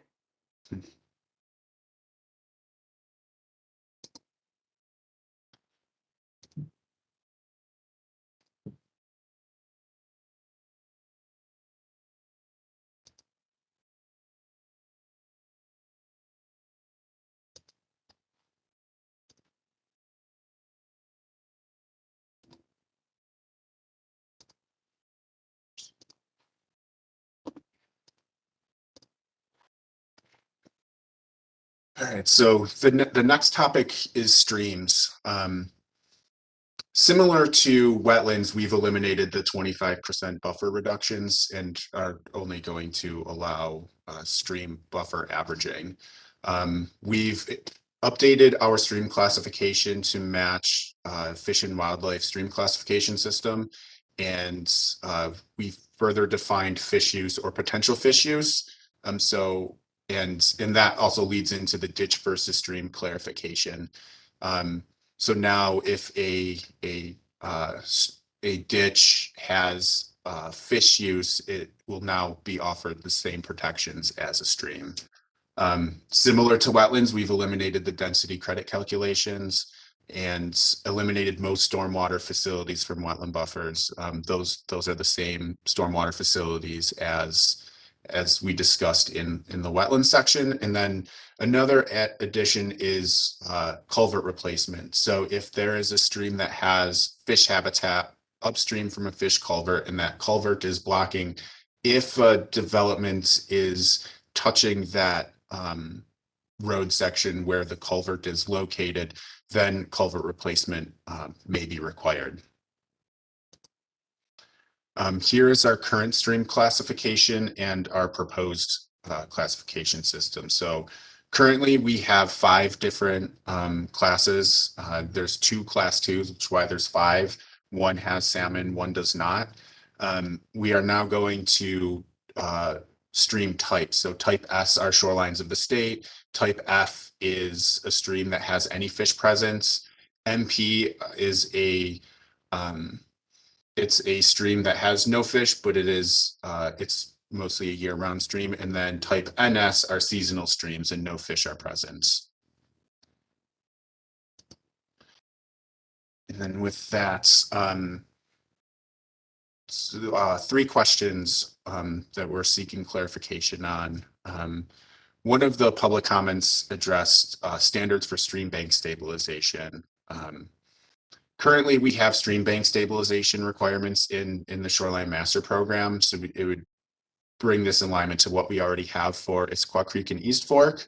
And what we would do is follow generally the same criteria for that. So we would be looking for more of a bioengineered or soft shore approach versus a hard armoring or riprap.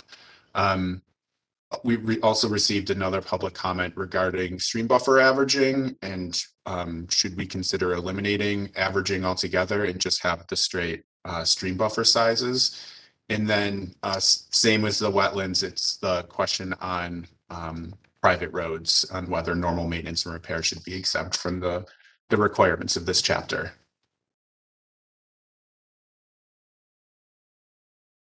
Okay, and thank you, Planner Yormik. So it sounds like there's actually, your questions are different than what is in our packet. I'm looking on page 39 of 67. Minnie, can you confirm that his questions are in fact different? Or looks like one question is the same, but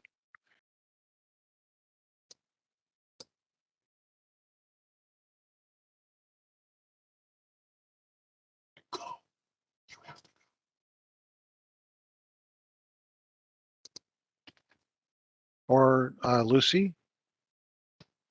Oh, sorry. I was talking while my thing was on mute. So I just posted in the chat the questions that are in your packet. So the first one is the same, the second one's the same, and then the third one is goals and outcomes, or any additional question, changes desired. So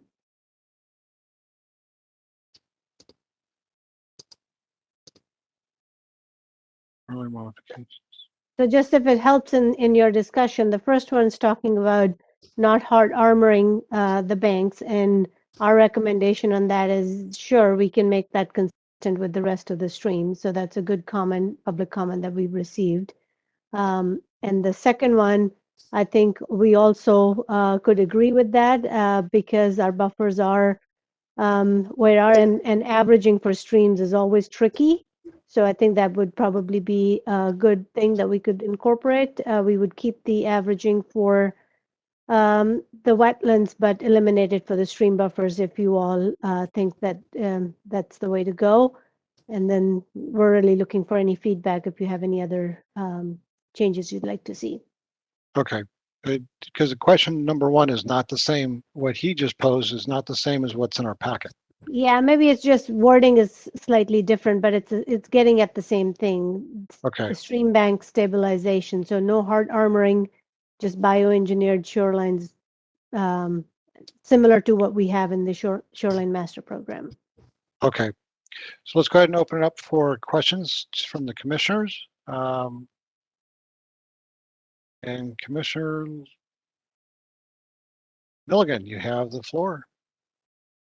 Thank you, Chair Fall. I wanted to ask about Class 3 streams, which are the seasonal ditches that are ephemeral, and the 50-foot buffer suggested for that.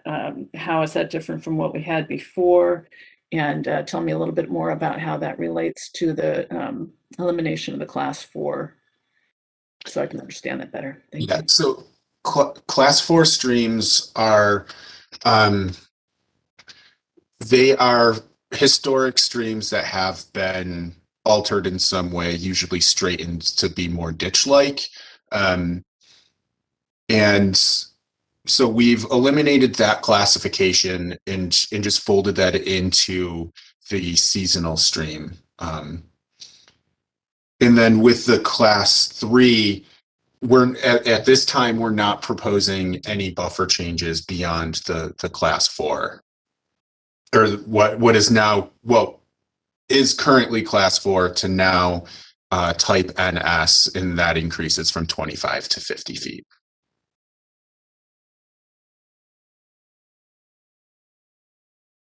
Okay, and thank you, Commissioner Milligan. Commissioner Lewis, you have the floor. Thank you, Chair Fall. Commissioner Joy Lewis. Doug, I'm hoping you can make some comments about the proposed stream buffers. You do note that type NS is the only one that's increasing, and I'm hoping that staff can help tell us about that.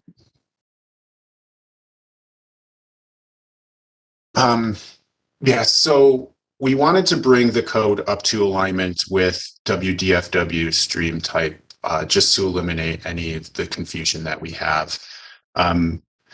We've done an analysis on neighboring jurisdictions, and we still fall in line with our neighboring jurisdictions. We've reviewed some of the most recent fish and wildlife guidance when it comes to stream buffers, and we've looked into that a little bit further, but we haven't had enough time to really dive into what that would mean for the streams of Issaquah. The limited amount of information that we could gather from it would substantially increase most of the streams in the city. And without being able to do that type of research to know exactly what they were, there would essentially be no stream buffers, and it would be on a site-by-site basis, based on soil type and the vegetative community that could potentially grow there.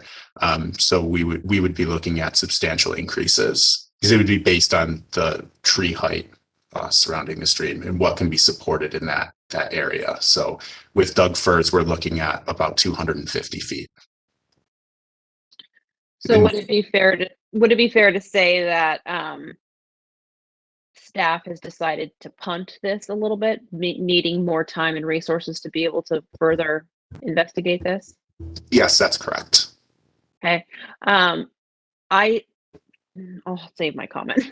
Thank you for that response. Thank you, Commissioner Lewis. And Commissioner Milligan, you have a question. Thank you, Chair Fall, Nina Milligan.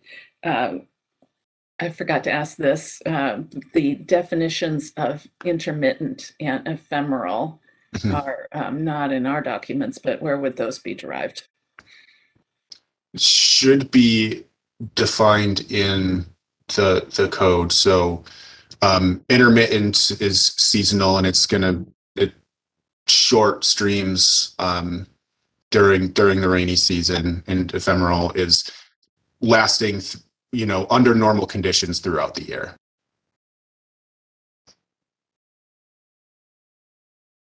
Okay, and thank you, Commissioner Milligan. And that is all the questions that I am seeing right now.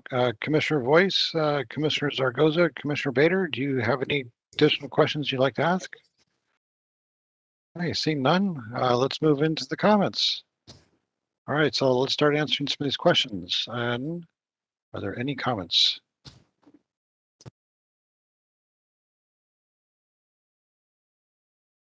Okay, should we develop a definition of standards for stream bank stabilization for streams not regulated by the S&P? Standards would be comparable to stream bank stabilization standards found in S&P 7.13 shoreline modification regulations. I guess you're looking for a yes or no answer. Is that correct, Mr. Planner Yormick? Yes, that's correct. It looks like we have some comments and questions that have come in. Okay, and Commissioner Lewis, you have a comment. Thank you, Commissioner Joy Lewis. My answer to this is yes. I would like to get rid of riprap and encourage a soft bank, and I'd like that to be consistent throughout our waterways and not just in the shoreline master plan. So my comment is resoundingly a yes to that. Okay. And Commissioner Voice, you have the floor. Yeah, mine's just a quick question. Off the top of your head, Doug, it's probably cheaper to put in a soft bank, right? I don't know what the cost differences are. Both require some sort of engineering, but you're talking about anchoring logs versus, building some sort of or constructing some sort of wall. Riprap might be cheap, but I don't have those costs off the top of my head. And thank you, Commissioner Voice. And Commissioner Milligan. Thank you. I agree with all the direction that the staff is taking in this, except I still have some reservations about about ditches. Definitely concerned about streams, but the variability in defining what's a ditch, and as our stormwater, just thinking about volume, all the other things that impact the value and the purpose of a ditch and the restrict. And Commissioner Milligan, we lost you. More protection, but I also think that there may be not a threshold established that's reliable enough to call it a stream. So that's my only concern. Otherwise, I think everything's heading in the right direction. Thank you. And Commissioner Planner, did you get our Commissioner? Sorry, Planner Yormick, did you get all that? Because Commissioner Milligan cut out there for a little bit. I think I've got what I needed from that. I think there was just some reservations about the thresholds on what would be classified as a stream if it were a ditch. And I think that's, as it stands right now, it's just the documented presence of fish. And that would have to be determined and would also be looked at through our peer review. Yeah, it's three things. So it's, if you've got fish, it's got a connection to the waters of the state, or it was a fish, a water feature before the times or something like that. I forget the exact language, but it's kind of aligned with the state definition. So any Fish and Wildlife that's going to regulate it is actually going to be. So it won't be like any ditch that just doesn't have a connection to the water, or fish won't be. You would still have ditches, but if that's your concern. Yeah, thank you for clarifying. I think you're both getting closer. And my concern is to not over-regulate a very small, ephemeral existence of water that doesn't have other purpose. And because this doesn't have salmon in it, that it has some value before it requires a 50-foot buffer. And you're relying on some of the things that are more complicated and are somewhere else. And if that is the case, I just didn't want to burden property owners with a 50-foot buffer when if the water that exists on their property is less than a stream. I think Doug's getting it. Okay. Thank you, Commissioner Milligan. Okay, and so Planner Yormick, are you okay with so far feedback on concerning question number 1? I've got what I needed for question 1. And should we consider eliminating stream buffer averaging as an option? Commissioners, comments on that?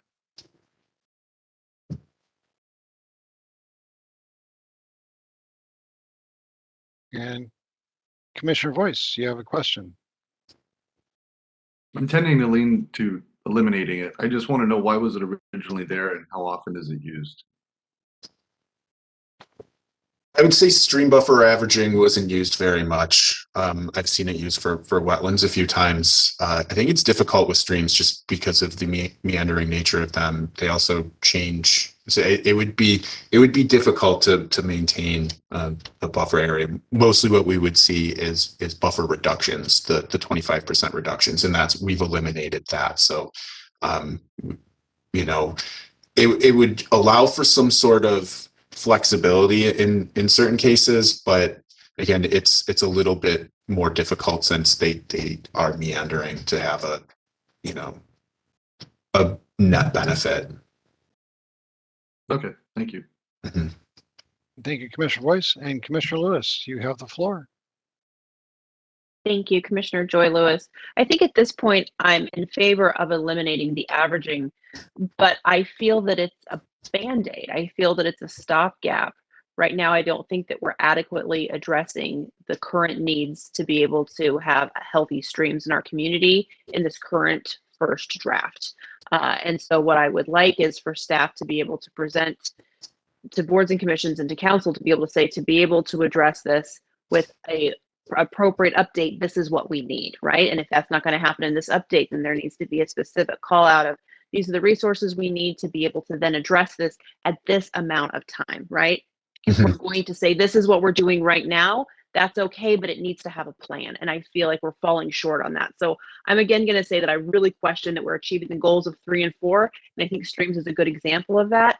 If right now staff wants to say we're proposing eliminating the averaging, we're going to keep this and we're going to have further research. For this update, this is what we're doing. I think that's a different question that's being asked of us. So that's why I'm going to take a hard line on it. And I'm going to say that I think that averaging could be appropriate if we had a more accurate view of what we need to be able to have healthy streams. And again, not just to maintain, but to really be able to protect the environment. We know there's degradation and we know that we can do better. And I don't see that in this current code update. Again, if staff wants to approach this a little bit differently, then I'm all for eliminating the averaging because it's, again, a stopgap to be able to get where we need to go on streams. Thanks. And thank you, Commissioner Lewis. And Commissioner Bader, do you have a question? Yeah, I have a question. It's kind of random. But does the buffer allow for trails or access to the stream? And if not, is averaging a way to allow access to the stream from one point and then mitigate for that somewhere else? Yeah, so trails are allowed in stream buffers, and then though not technically in this section, but is in the Shoreline Master Program, they're also called out as a feature that's allowed within stream buffers. You have to mitigate for any of the impacts. So, a 4-foot wide trail going through the buffer there's going to be additional buffer elsewhere on site that's going to be required, just to offset for that impact, but they are allowed. Okay. As long as there's no degradation to the the function of the buffer, and that's something that would be looked at. Okay, thank you, Commissioner Bader.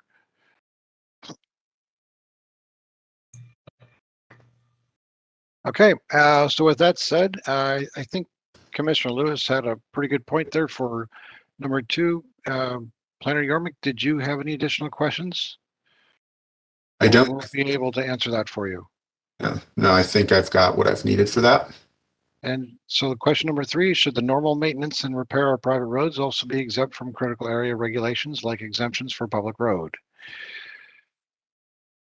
So I think there's an overall consensus on that. Thumbs up. I don't know that we really need to spend much time on that. Agreed? Yeah. All right. So bringing this presentation back to Lucy, but point of order is how many more of these topics do we have? The time is 8:30. And we're only I have 2 more topics. I have the Fish and Wildlife Habitat Conservation Area and the Shoreline Master Program changes that we've made. And I believe Lucy has outdoor lighting, and that's it. So just those 3 topics. That's we can skip the presentation. I mean, you guys have all the packet information if it's useful to just get to the questions. I'm just throwing that out as an option. well, that's probably about an hour and a half worth of presentation and comments and discussion. So that in itself is almost another PPC meeting. If we continued on tonight, I think we might be sitting at 9:30 to 10 o'clock. Point of order, Chair Fall. There's one section 2 on variances that we did not discuss from our last meeting and has not been brought up. It was in our packet this week that this commission has yet to address in any meeting yet because we go over time and variances are always at the end. So just want to add that on. Yeah. So, Minnie, can we maybe wrap this up into push this off into a different meeting? We can, if that's what the commission wants to do. So your next meeting is April 7th, which is the time when you're going to be talking about trees and you have Parks Board and Environmental Board, so it's the landscaping part. So it would have to be, you know, an additional meeting in between now and April 7th. We are going to take this topic to City Council on this coming Tuesday.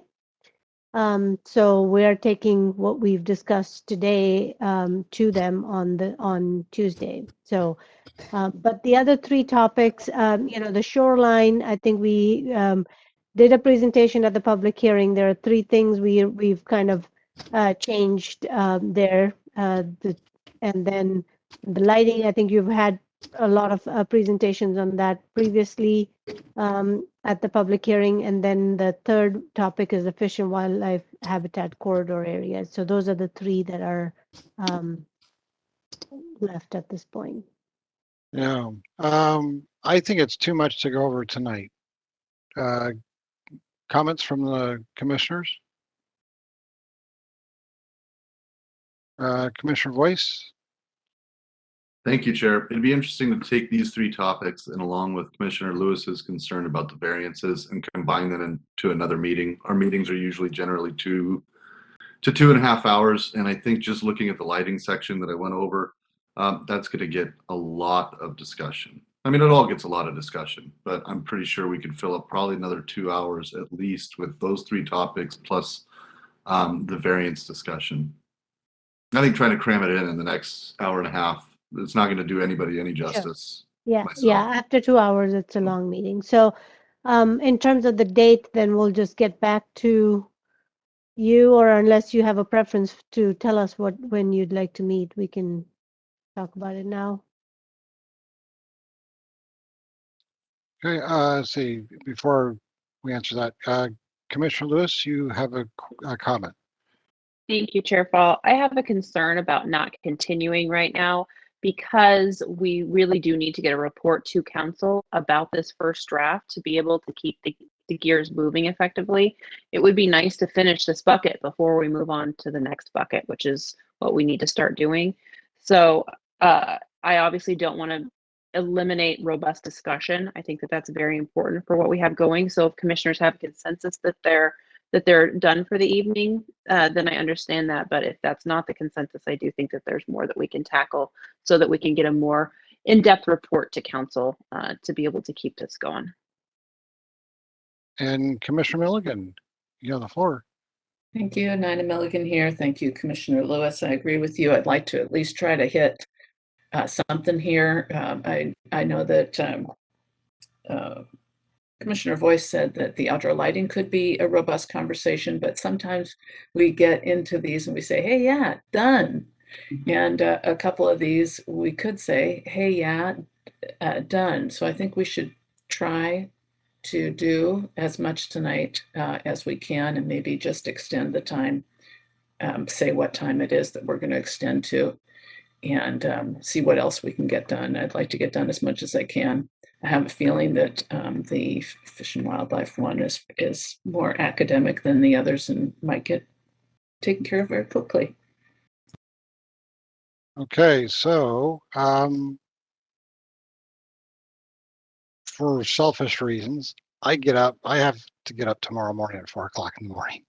So, and when meetings I go take back over- everything I said. when meetings go over, it really kicks my butt. But with that said, I think maybe Planner Yormick, what is the next section that you have that's the shortest that you think would be that we could wrap up maybe within a half an hour? So I can go ahead and kind of see how quick, move the conversation, get to the point on some of these things. I think for the fish and wildlife habitat corridors, we did give you a presentation. It's a new section in the code. It didn't exist before. So species habitat is, provided protection now. So if there is an eagle nest, then it will get some protection, some analysis. A biologist would have to go on the site, give us a study, and we would kind of look at that. There are going to be maps that are produced by Fish and Wildlife that give us the basis of these are the species and so on and so forth. So really the question at this point was the streams are embedded in the Fish and Wildlife Corridor section. So there was some comments about the Fish and Wildlife Corridor is separate than the streams perhaps, and the wetlands are already on a separate section in the code. So it's just as the organization that we would have wetlands, we would have streams, and then we would have Fish and Wildlife Corridor areas. We're fine with doing it that way. And then making the language clear about how it's applied when there's an overlap between those two. So it's really more of a mechanical, technical thing of splitting the section, and that's one of the public comments. And we agree we can separate the streams into a section.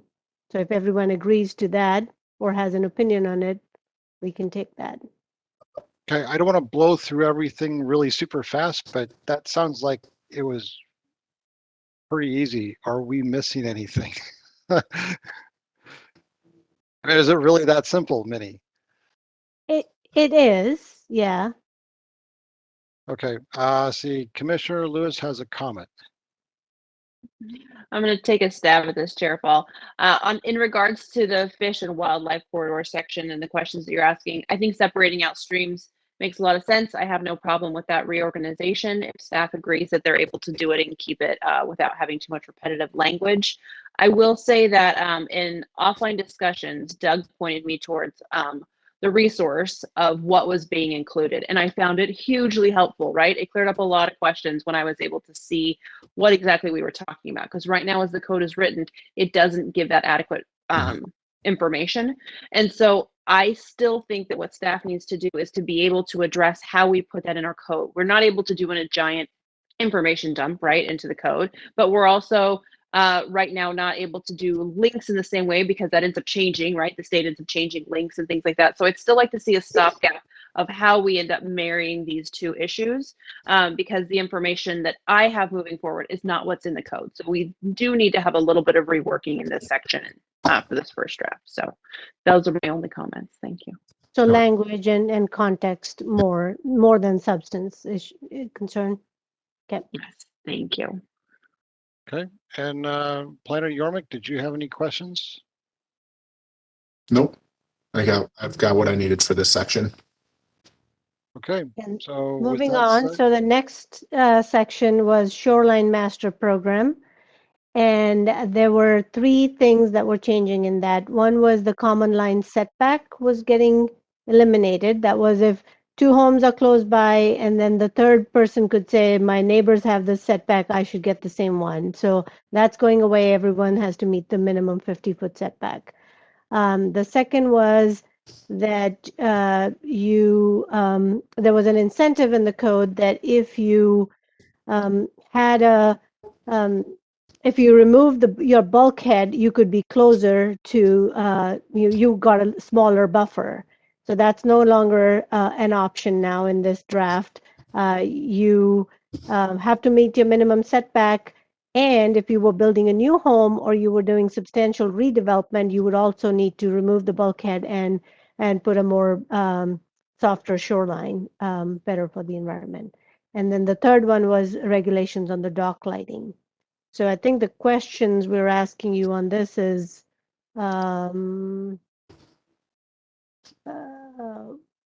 what should be the threshold for requiring the property to remove a bulkhead? I mean, we've actually asked you those questions last time, and the dock lighting. So what should trigger it? At this point, it's not a program where there's an amortization that everyone in 10 years is going to change it. It's more of as you do redevelopment, that's when you have to bring it into compliance.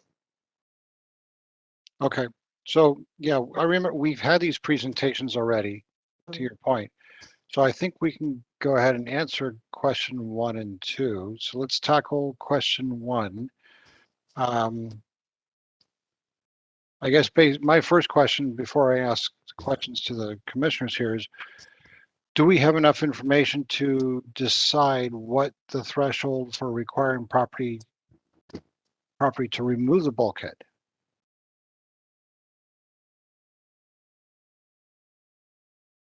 And okay, what so is it? Go ahead, Doug.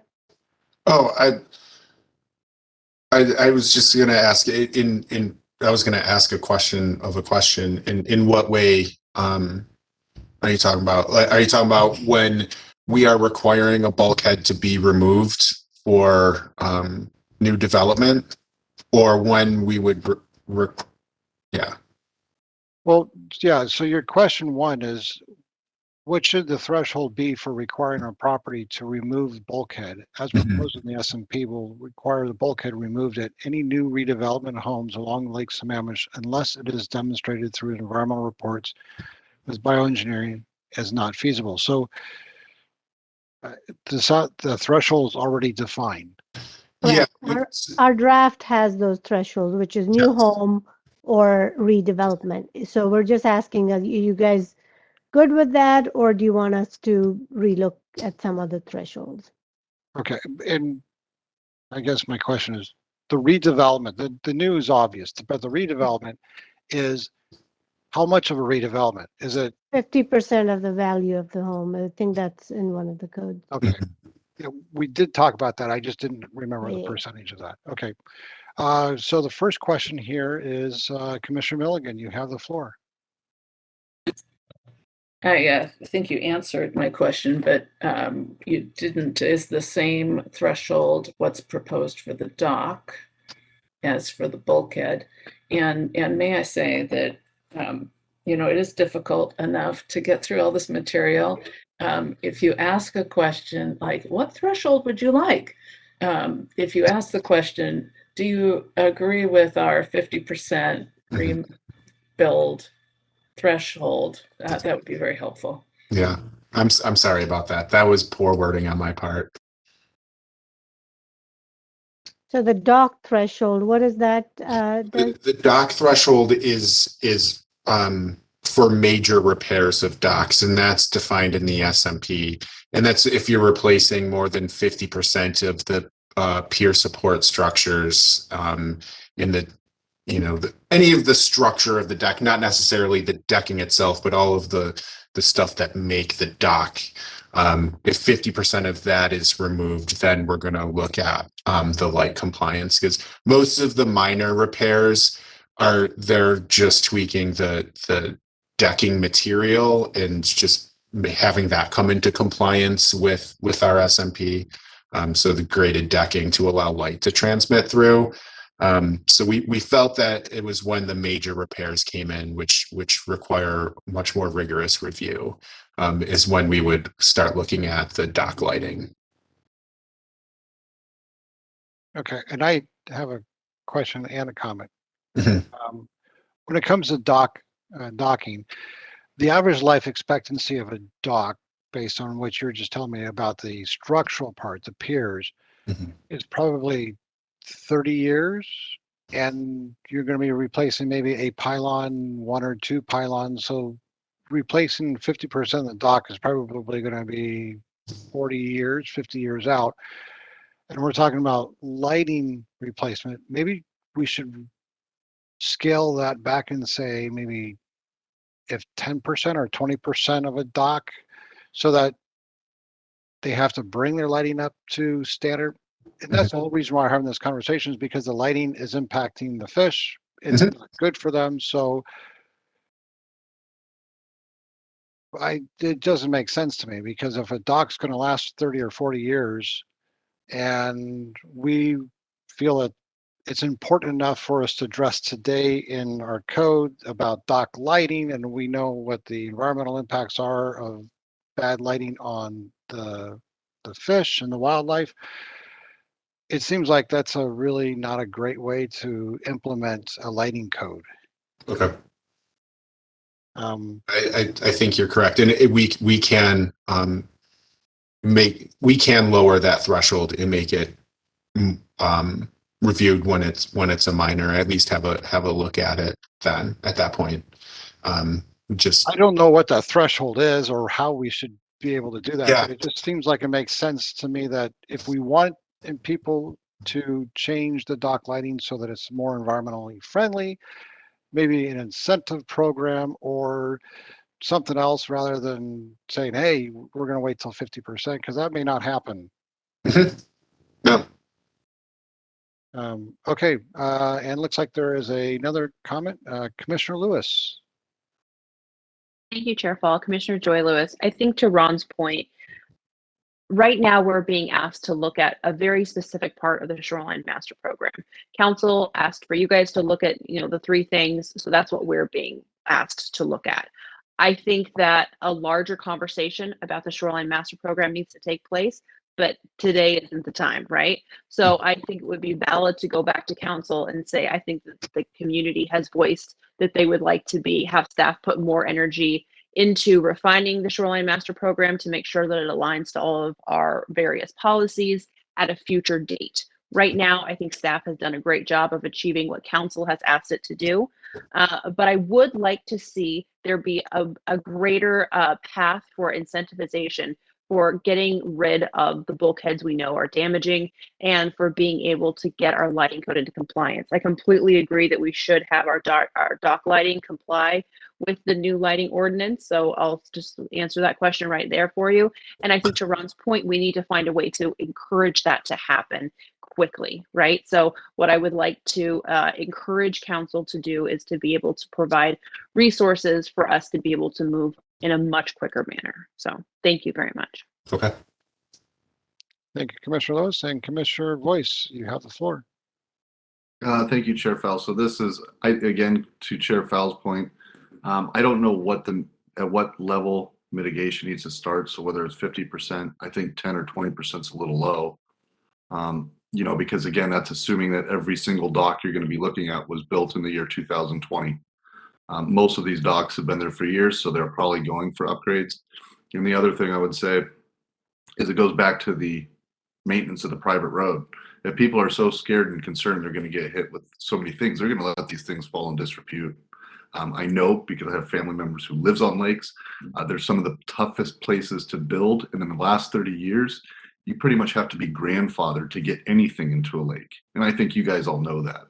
So again, people are already hesitant to even bring the city into some of these things. You want to talk about an area of non-compliance or not even involving the city, this is one of them. So I think you get more compliance by being a little bit more lenient with people. So again, I'm not saying I don't know what the number is, but yeah, if you drop it to something like 10%, no one's going to call you guys.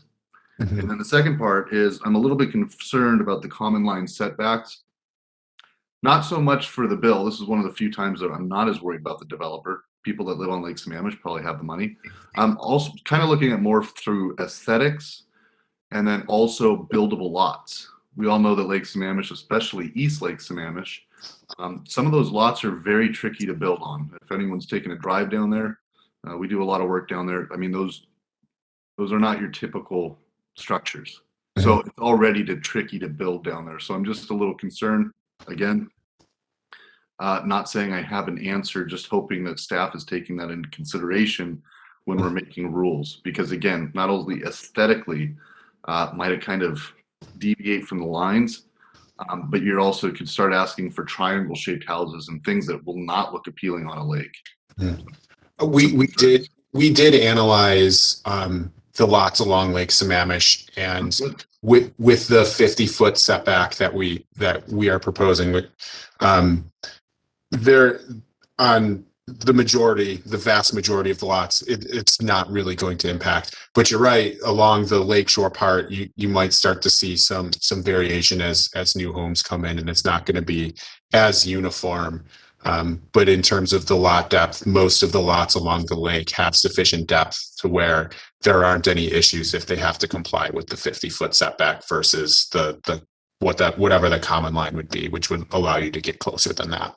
Okay, no, I'm good. I'm happy to hear it. I'm happy to hear somebody, thought about this because again, there's certain stretches of the shore that are tougher to build on. There's definitely a few closer to, the city proper, and then there's a few down by Redmond. But again, you start getting into some of these lots, and it's, some of the buildings and the actual structures that are going in there are pretty ugly. I don't know how much money they're worth. They're ugly.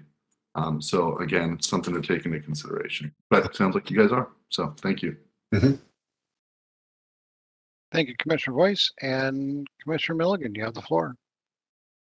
Thank you, Chair Fall, Nina Milligan. I want to support what has been said before about taking this a step further, and perhaps a step further on, on maintenance triggering the bulkhead or dock lighting improvements to our new expectations. And, I think it was said that we would eliminate the incentive program and have just when there's a major change, you have to replace the bulkhead. Is there somewhere in between there where we could continue to run an incentive program and have a threshold for required replacement, because of the concern that Commissioner Lewis brought up? If this is just going to delay, and Chair Fall also, if this is going to delay the improvement that we're really looking for, why don't we keep the incentive program? I know it hasn't, maybe it needs to be a better incentive program because we haven't found much improvement from it, but an incentive program that fills in the gap between regular maintenance that's not quite major and getting the results that we want. To Commissioner Boyce's point, I certainly do not want to disincentivize regular maintenance because it would be burdensome because of the upgrades required. We want people to keep their properties well maintained, whether it's a bulkhead or shoreline or a dock. But I agree with the significant thresholds for coming into compliance. I'm just asking if maybe we could look back at those incentive programs and have incentive too. Thank you. And thank you, Commissioner Milligan. And I'd like to add to Commissioner Milligan's comments there. I think also follow it with education. So if we educate those people who would be, whose properties would impact with the bulkheads and or the docks, they may themselves decide they want to do what's in the best interest of the environment and proactively make the changes. And maybe incentives would be a further benefit to them. But I think at least putting together an education thing and educating those people up front may actually encourage them to make the change without much process from the city. Okay, with that said, I think we pretty well drilled down on question 1 and 2. Are there any additional comments? And Planner Yormick, did we answer your question satisfactorily? Yes. Okay. All right. With that, I'm going to say that what's left is we should probably move over into a different meeting and go into public comment. Lucy? I don't believe that we're doing public comment tonight. You had the general comment at the beginning of the meeting, and that there were not, because of the discussion draft public hearing that was already held. I believe tonight is just for deliberation by the commission. Okay.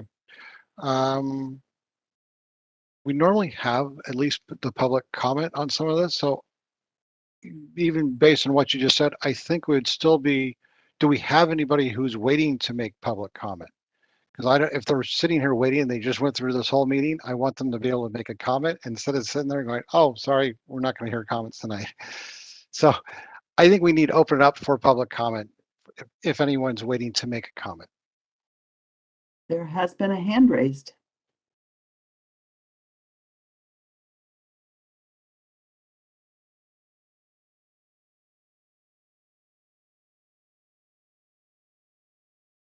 Connie Marsh, you have been made a panelist, and I tried unmuting you.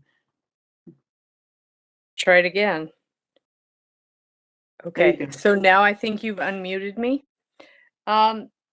Thank you, Chair of the Commission. I don't think it's appropriate to have a hearing like this or a meeting like this where people might be watching, where you don't tell them in advance that the only comment is going to be at the beginning. And yes, we are sitting here watching. So I do appreciate that this is far too much information to all go through in one meeting and get effective comment. And I agree with most of what you say, my largest heartburn is around the streams and the unchanged buffers that have been allocated to the streams. I don't think we have time to waste waiting for them to create appropriate buffers for the streams. The buffers that we have been using have been eroding substantially, and we've been reducing our fish returns rather than creating larger fish returns, which basically means that we are not being successful in creating appropriate habitat for our endangered species. So it is not working. So I would rather have that solved now, because the whole basis of this update has been to do that work now. Best available science was supposed to be put into it now. That's part of state law. So in addition to the peat, I would ask for them to do that work. And I much appreciate your peat conversations. Thank you very much.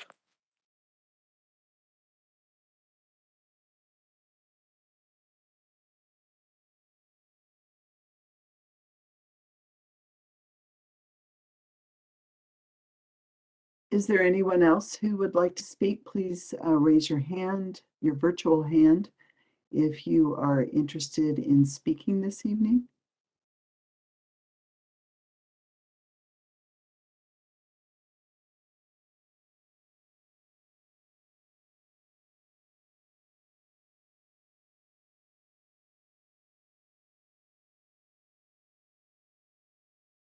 Susan Neville, you have been made a presenter and unmuted. If you choose, turn your camera on. Good evening. No, I think I'll go without the camera. It's Fine. kind of late. Yeah. Thank you for the opportunity to talk. And as we started this meeting, I'm still unclear on processes. And I wasn't sure when we were going to talk if we were. So maybe a little more clarity prior to the meeting is a good idea, as I think Connie mentioned. Thank you all for taking the time and really the commitment to do the best we can. I know there's so many things we're being pulled for time and cost, and is a huge job. And I wanted to say that tonight. We started this in May and we've got to the first draft. I think this is a pretty darn big thing. We need to congratulate ourselves. And the staff is just really are trying to keep the public in the loop, I think, the best of their ability. And I do appreciate that, even though sometimes I go after you. So I wanted you to know that too. I do agree with a lot that Connie said, that there is still some stuff to talk about with streams, and I did put that in my letter I sent earlier to give it ample time. But we do need to strengthen it a little bit. I think we might have to go a little above standards, but not to, just for responsible development. Everybody can get a chance to do what they want, but we're just asking for a little bit of upper bar to it. And I don't really think that's too much. And there are builders out there that understand that. So with that, it's late, and I just wanted to thank everybody for being here and putting the time into what we've done so far. Good night.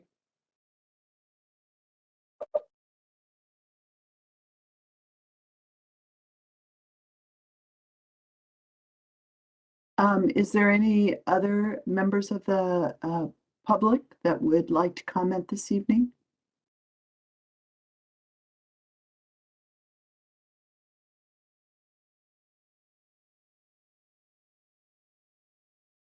At this time, I don't see any other hands that are raised.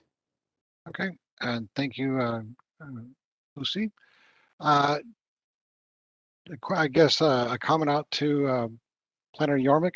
I would like you to consider some of the comments that Connie and Susan both had just mentioned. I think they brought up some very valid points. So please consider those when putting this project together. And with that, The next topic here is reports. So Lucy, do we have any reports from the city?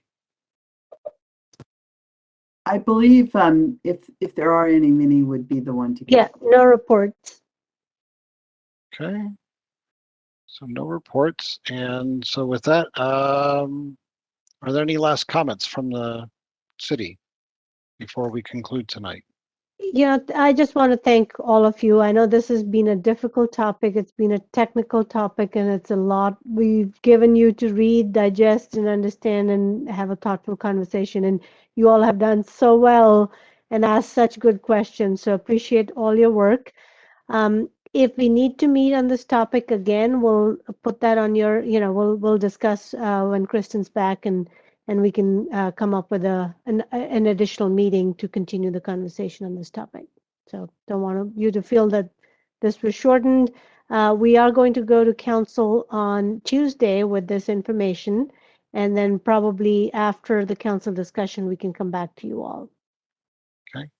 I would like to bring up a point of orders. Some of these packets and the information that we're going through, there's a lot of information, and I think it's almost overload because PPCs, not all the time. Sometimes we get out early, but I think we need to maybe rebalance some of the information that's in the packet so that we can get out by 8:30. And for those nights that are really short, maybe we could add something in so that we can, we're not leaving early, so to speak, right? So, because I think tonight was just a little bit of an overload, but it's happened a couple times. So I just want to make Yeah. sure that we, No, absolutely. We hear you, and if there's better ways to handle the meeting, how do we kind of take the vote on these? I mean, this is the first one that you've deliberated on, right? So there are going to be some lessons learned from the first time. I think it'll get better with the next topic. But if there's ways we can kind of